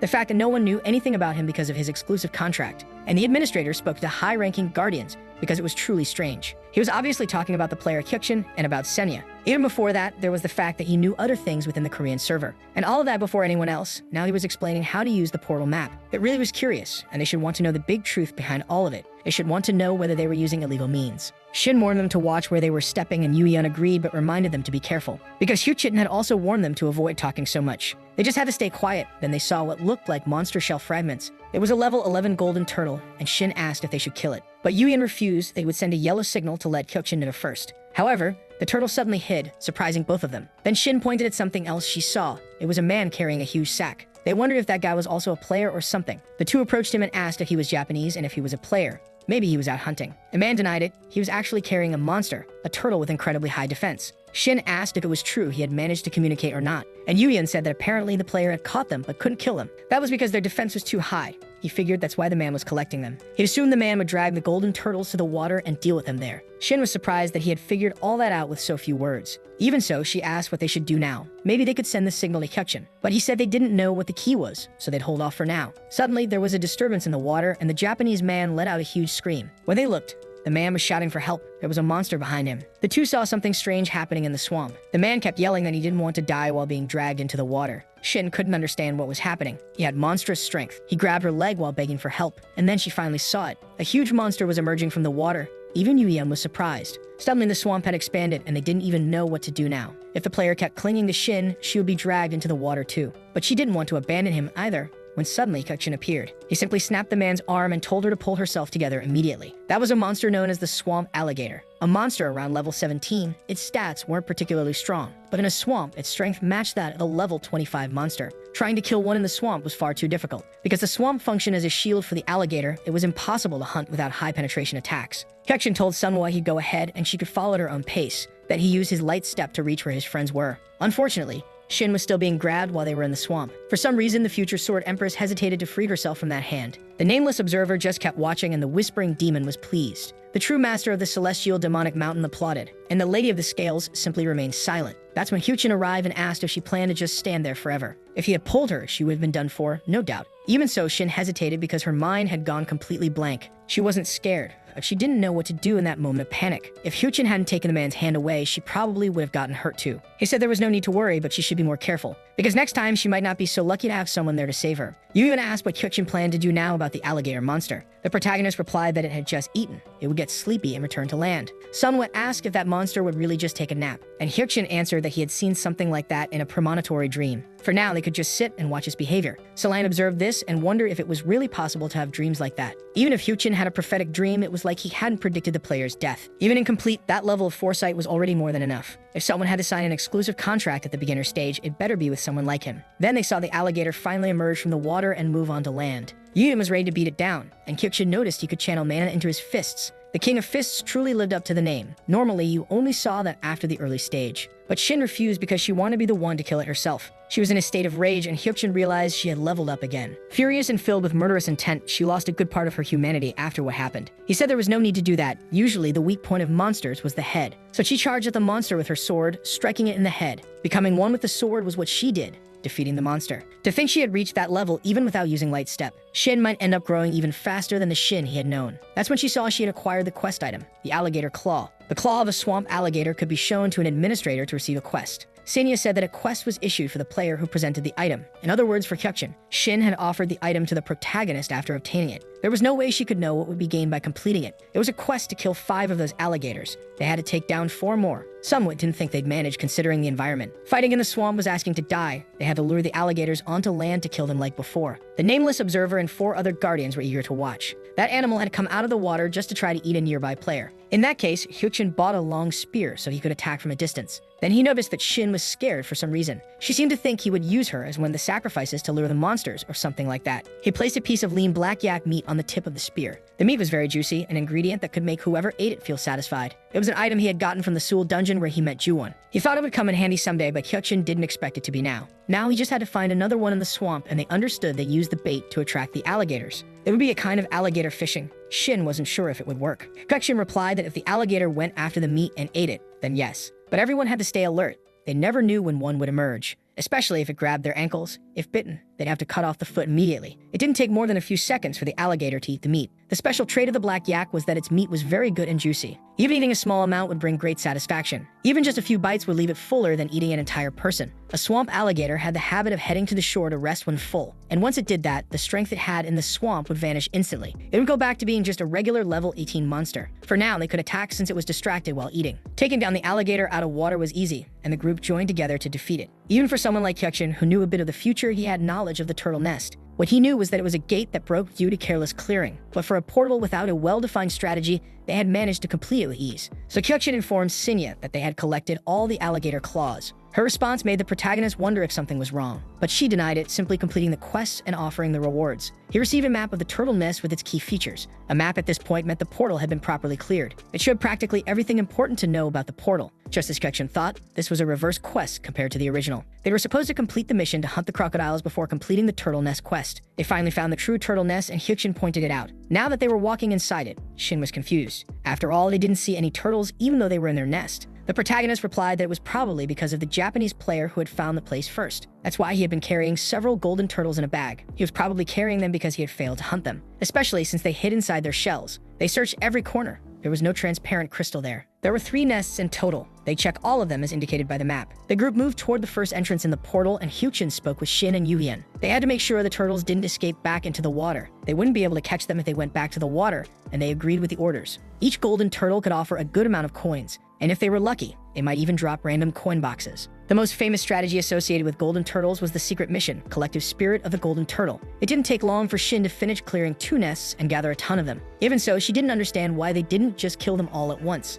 And Hyukjin replied that it was because mass hunting was much more efficient. Soon they completed the hidden mission of the Collective Spirit of the Golden Turtles. For 30 minutes, the drop rate for random coin boxes increased by 10%, and coin earnings would also rise by the same percentage. Even though it was a hidden mission, it was actually a strategy everyone knew in the future. The condition to activate it was to gather at least 40 golden turtles at once. There were even golden turtle farms and slaughterhouses built around this tactic. Hyukjin was the first to discover the hidden mission in question. There was a title that could be linked to this first discovery of a hidden mission. The title was called First Pioneer, and it could connect to the mission. He chose to first view the detailed option, explaining what the connection was for. If a player with the First Pioneer title was the first to discover a hidden mission, they could trigger a linked scenario. Linked scenarios could be triggered up to 3 times in total. If he did that, it would unlock the hidden boss spawn scenario, the Venomous Golden Turtle. A Venomous Golden Turtle, an intermediate monster around level 30. If Hyukjin received a boss monster boost on top of that, it would be as strong as a level 35 monster. It wasn't exactly a monster you could hunt unless you had a player with high poison resistance. The protagonist still had his mandrake gloves, which were resistant to poison,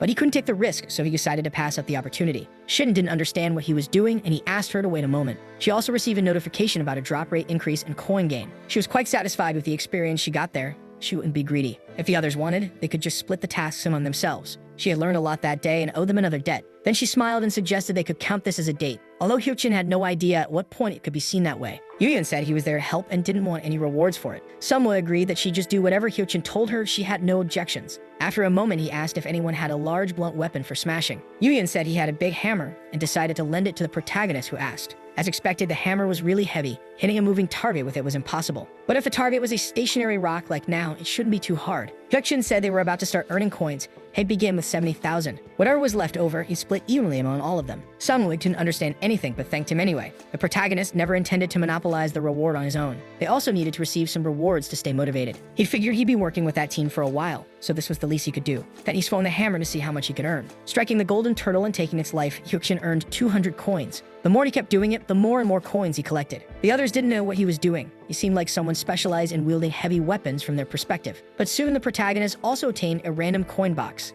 Getting 7 of them and opening them would trigger another hidden mission he was interested in. It was exhausting, but he really needed to get 7 of them from those turtles. Hyukshin continued smashing the golden turtles, hoping he could get them all. Even so, Shin didn't understand how he could be faster than her. Yuya noticed that his strength stat was even higher than his own. It seemed like Hyukshin was stronger and faster than both of them. It was a bit shocking to see. Even though he was a higher level than the two of them, it was still a bit much given the situation. He kept acquiring more and more random boxes as he brought down each turtle. Finally, Hyukshin got the 7th one, earning around 20,000 coins. That left him with 50,000 before reaching his goal of 70,000. The protagonist began opening the first random box and obtained another 6,000 coins. In the second one, he got another 1,400 coins. That brought the total to 7,800 coins at the end. He hadn't expected so many to come out of just a single box. But to his misfortune, the next box only had 70 coins, which made him sigh. Only 4 coin boxes remained, and he mentally begged to get more. Then he acquired another 9,000 coins, 700 more, and also 2,000. With that, he finished opening all 7 random boxes successfully and completed the hidden part of the jackpot challenge.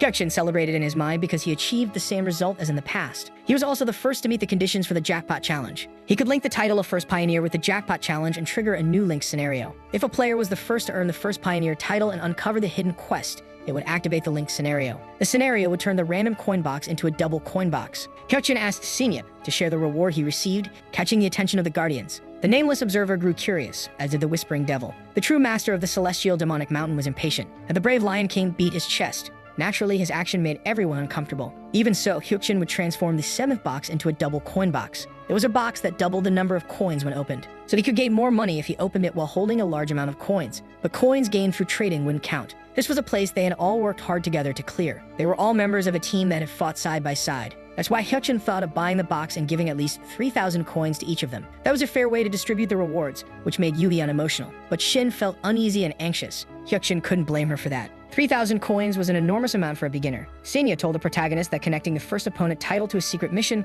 could only be done 3 times. But the protagonist replied that it was fair to share things, even if it cost him one of those chances. In truth, that wasn't exactly the reason. Hyukshin just wanted the 70,000 coins immediately. The Lady of the Scales was impressed, but the Whispering Devil hated him. He was simply taking advantage of the opportunity to earn the Lady of the Scales' favor, just to get her to side with him as his guardian. At just the right moment, with the coin doubling effect, Hyukshin decided to link the first opponent with the hidden jackpot challenge. And so he successfully changed the coin box into a double coin box. At the moment, he had 43,219 coins. In total, he now held 86,438 coins. He would give 3,000 to each of them, thanking them for their support in the portal. Yuyan still believed that Hyukshin had done everything on his own, which made the protagonist think that was a cute reaction and had surpassed his long-term goal. The Lady of the Scales sent a sponsorship of 500 coins to the protagonist. Hyukshin thought she was stingy for someone so famous, but it was better than nothing. Even so, he asked Yuyan to go ahead and destroy the transparent crystal. That way, they liberated the turtle nest and its portal, distributing the rewards. All of them received 500 coins in total and a return scroll to the beginner's tower. Shin didn't know what that scroll was, but Hyukshin told everyone to use it. That thing appearing while they were in the Japanese portal had good timing. The police would probably stop them if they exited the normal way. At that moment, Sini approached to offer the compensation for the turtle nest. He realized it was a quest from a guardian who refused to give their name. He received 7,000 coins, and the two of them stared at each other silently. For going through a mere beginner portal like that, he had earned an enormous amount. A guardian had intervened directly through Sinya, who still tried to remain hidden. If it had been the Lady of the Scales, she would have issued the quest herself, so it wasn't her. The Shepherd of Las Vegas didn't seem likely either, since he was in the US server. Hyukshin didn't know who sent it. There was no way to find out now. Either way, he decided they should return now and use the return scroll. At that, Sinya decided to stream again from the Korean server, the beginner's tower. When they used the scroll, they returned to Korea, which left them confused. After all, they couldn't even see the rest of the people who were supposed to be there. The people there weren't real, but just characters, NPCs. They were like bots that only existed in specific places, like the beginner's tower. Shin noticed that this must have been Tower D. She never expected it to change so much. Yuyan wondered if it was really okay in terms of legal entry, and Hyukjin replies that they could do whatever they want, thanking them for their efforts. Then he remembers that Yuyan and Shin would clear the Seoul Station dungeon 25 times as quickly as possible. The two are confused by what they hear, and the protagonist agrees. He knew they could do even more than that, but they should stay at that pace. That was one of the conditions of being an early riser, after all. Shin agrees because they understood the strategy, so it would be quite easy. Yuyan also agrees, saying they'd wrap it up in a blink. Sunway asks what she should do since she was a tanker. He asks her to go home because he would arrive later than that. Still, Hyukjin noticed she had a bit of a brother complex, which was weird. Even so, he asked her to go home because he would bring ice cream when he returned. That convinced her enough for them to make it back in time. And Sophie let her go while Hyukjin wondered if she loved ice cream that much. At that moment, he saw the escalator that led to floor 200, the beginner tower floor. 15 people could teleport at the same time, but there was no one there now. 100 coins were needed, and the protagonist decided he would go anyway. As he climbed the staircase, the protagonist knew that Sinya thought he was wasting his money. And she agrees, since spending money to go up wouldn't achieve anything. There was nothing up there. He himself knew that there was nothing on the second floor at the moment, but it didn't matter. What mattered was that it was open for Hyukjin to see. Originally, the second floor of the beginner tower wasn't something that opened automatically, which meant it had been opened by someone again, also by the Demon King,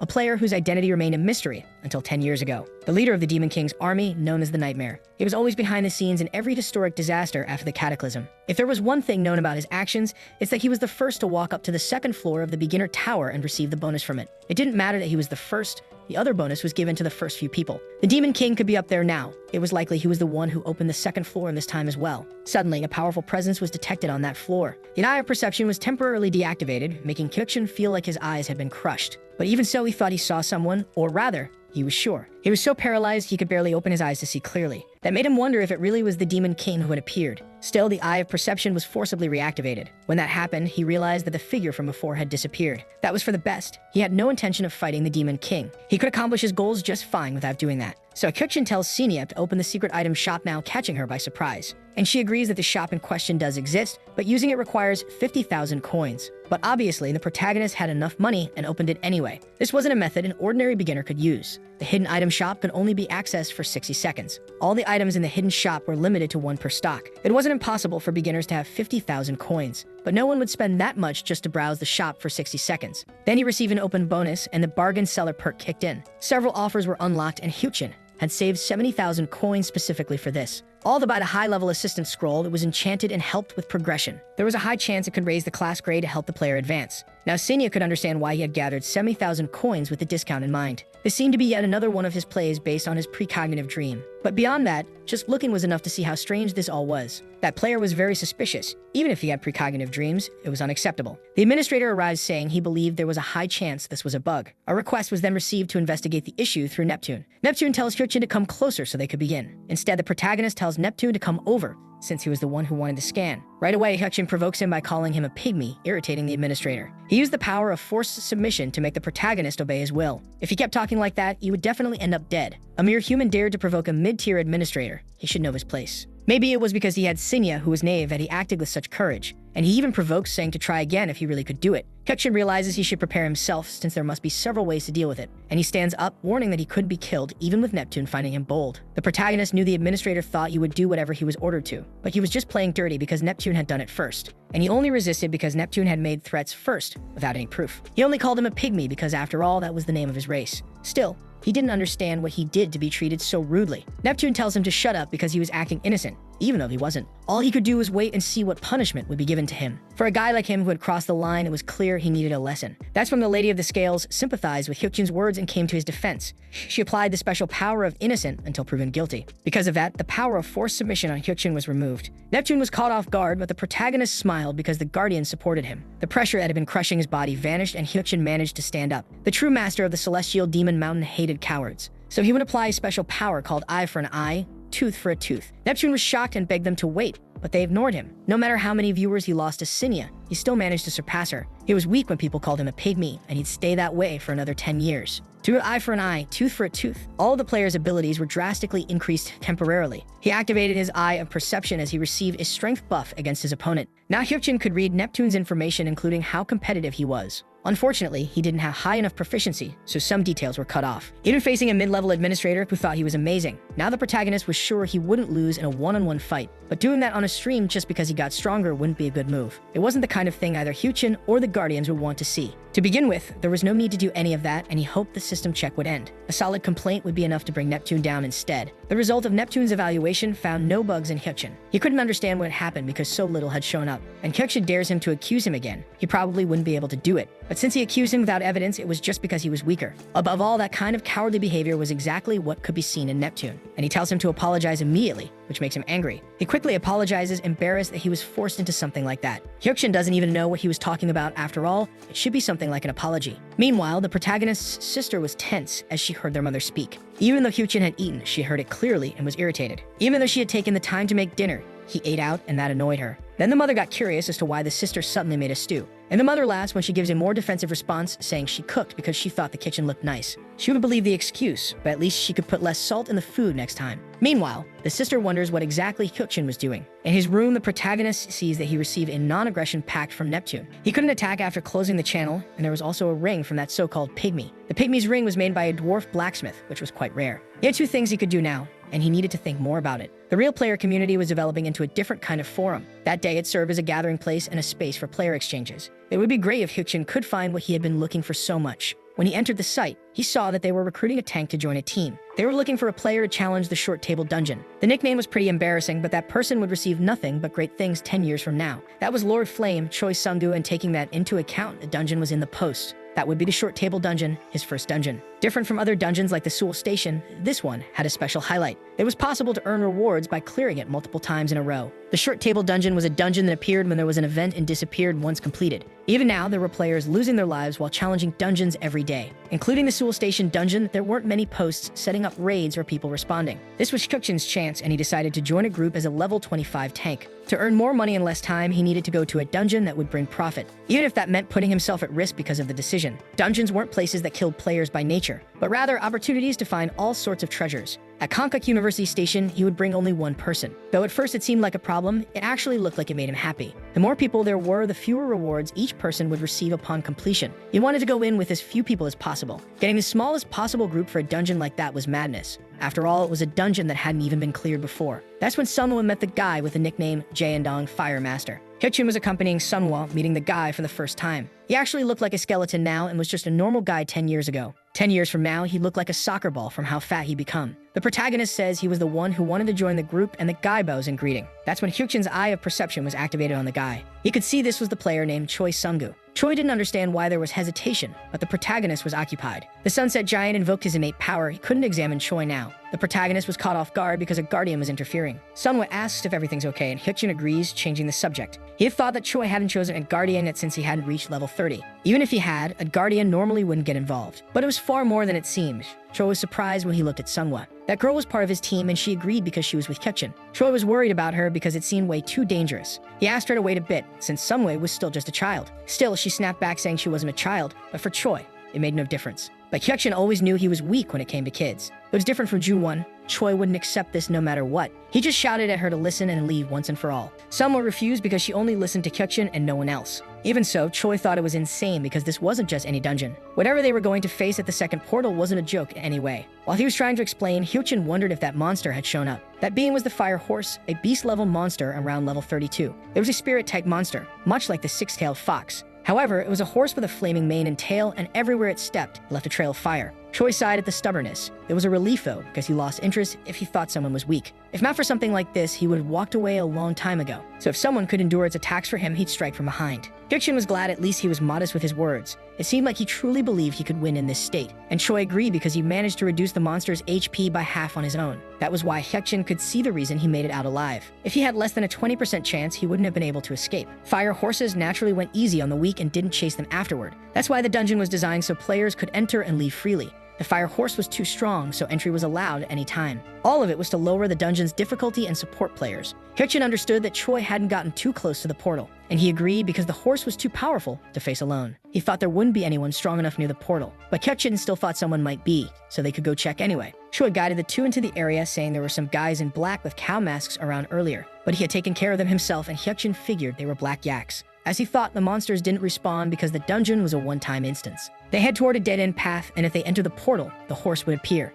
And the place whose name Choi didn't know would change into some kind of field. He sighs in disbelief that they brought a kid into the middle of the mess. He was just speaking out of caution, but Choi tells Sunwoo she can run away if she needs to. As long as she gives him a heads up, he wouldn't mind since he'd be right behind her. Sunwoo agrees, but Hyukjin could see the girl was actually getting really irritated. Finally, the group enters the field of the fire horse inside the dungeon. Koi points at the level 35 fire horse that appeared. The proficiency of the Eye of Perception was too low to provide a detailed explanation. For now, the protagonist walks ahead since they would launch the first attack, and he guides Sunwoo to approach, while Choi should also get ready. Hyukjin tells Choi to attack from the side with the goal of reducing its HP to at least 40%. If he had a buff that increased critical hit chance, he should use it immediately. That caught Choi off guard because he never said he had anything like that. But Hyukjin ignores him and says the horse is being cautious now so they could go in. He guides Sunwoo to go after it, just being careful with its kicks. The two rush at the monster, which prepares to confront them. They keep taking on the fire horse's attacks and defending themselves. Choi observed this and realized he didn't actually need to worry about them. The duo's combat coordination was perfect, and they had the right capability. So he uses his fatal flames to throw himself into the fight as well. The attack works and lands a 3% critical strike. The fire horse was a strong monster early on, but it was still a beast type. All beast type monsters have vulnerable spots on their bodies.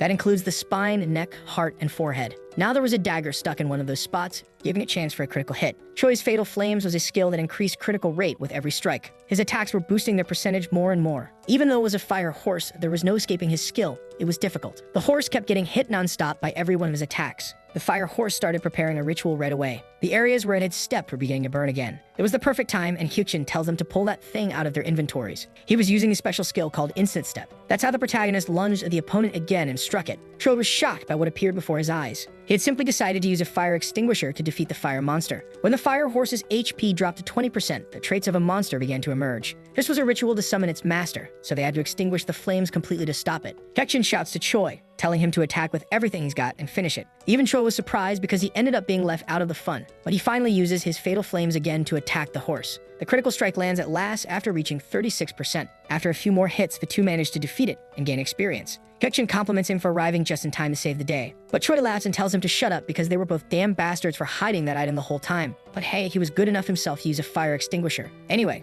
that was the only prize he ever got as a kid. Hyukjin feels that even with Choi saying that, he was still pretty happy to have killed the horse. Sunwoo approaches, saying the horse left an item behind. When they looked, it was a flame essence that had been dropped. There was an awakening material that enhances the magical power of the fire attribute. When consumed by a player with affinity, all fire-based skills are drastically boosted. Hyukjin wonders why the horse left that behind, and even Choi was surprised, especially because they just handed him the item like it was nothing. The protagonist told him to check the item's details, and he'd understand, especially since the condition to consume it was having the blessing of the Sunset Giant. As expected, the description for Choi was different from the one Hyukjin had read. He had never heard of that giant. It meant the Guardian had chosen Choi and given him that. Even so, Choi thought it was strange because he wouldn't have been able to kill the monster without Hyukjin. And since it was him who did most of the work, receiving a reward felt like too much. The protagonist tells him not to stress over something like that, but he felt bad about it. They could negotiate another way to calm things down. They would get priority on the next rewards to make up for it. It didn't mean they would take everything, but they could discuss it. Choi agrees since that would make him feel a little less neglected. With that, Hyukjin got an ironclad justification and smiled. When Choi drank the item, the dungeon's identity became clear as day. The dungeon was a training ground created by the Sunset Giant himself to awaken Choi. They must have spent a lot of money to make this work. But since Choi said he yielded to them, the Whispering Devil enjoyed the joke. Now he wonders what kind of item might be hidden on the other side.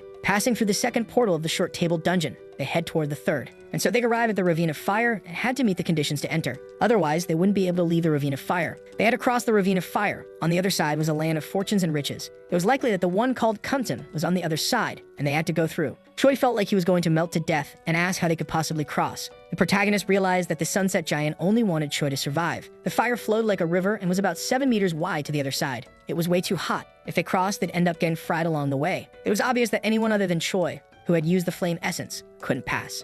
And Hyukjin asks Choi if he could make it through. He replies that he thought he could. That's because the other two probably wouldn't be able to. It was better for Choi to go first. Even so, Choi questions what this was all of a sudden, saying everyone should go together. He didn't want to leave the two behind after the argument they just had. Even so, Hyukjin sighs because that would be the same as asking them to die. So the video ends here. If you don't want to miss the next part, activate the notification bell, and see you next time on Tob's channel.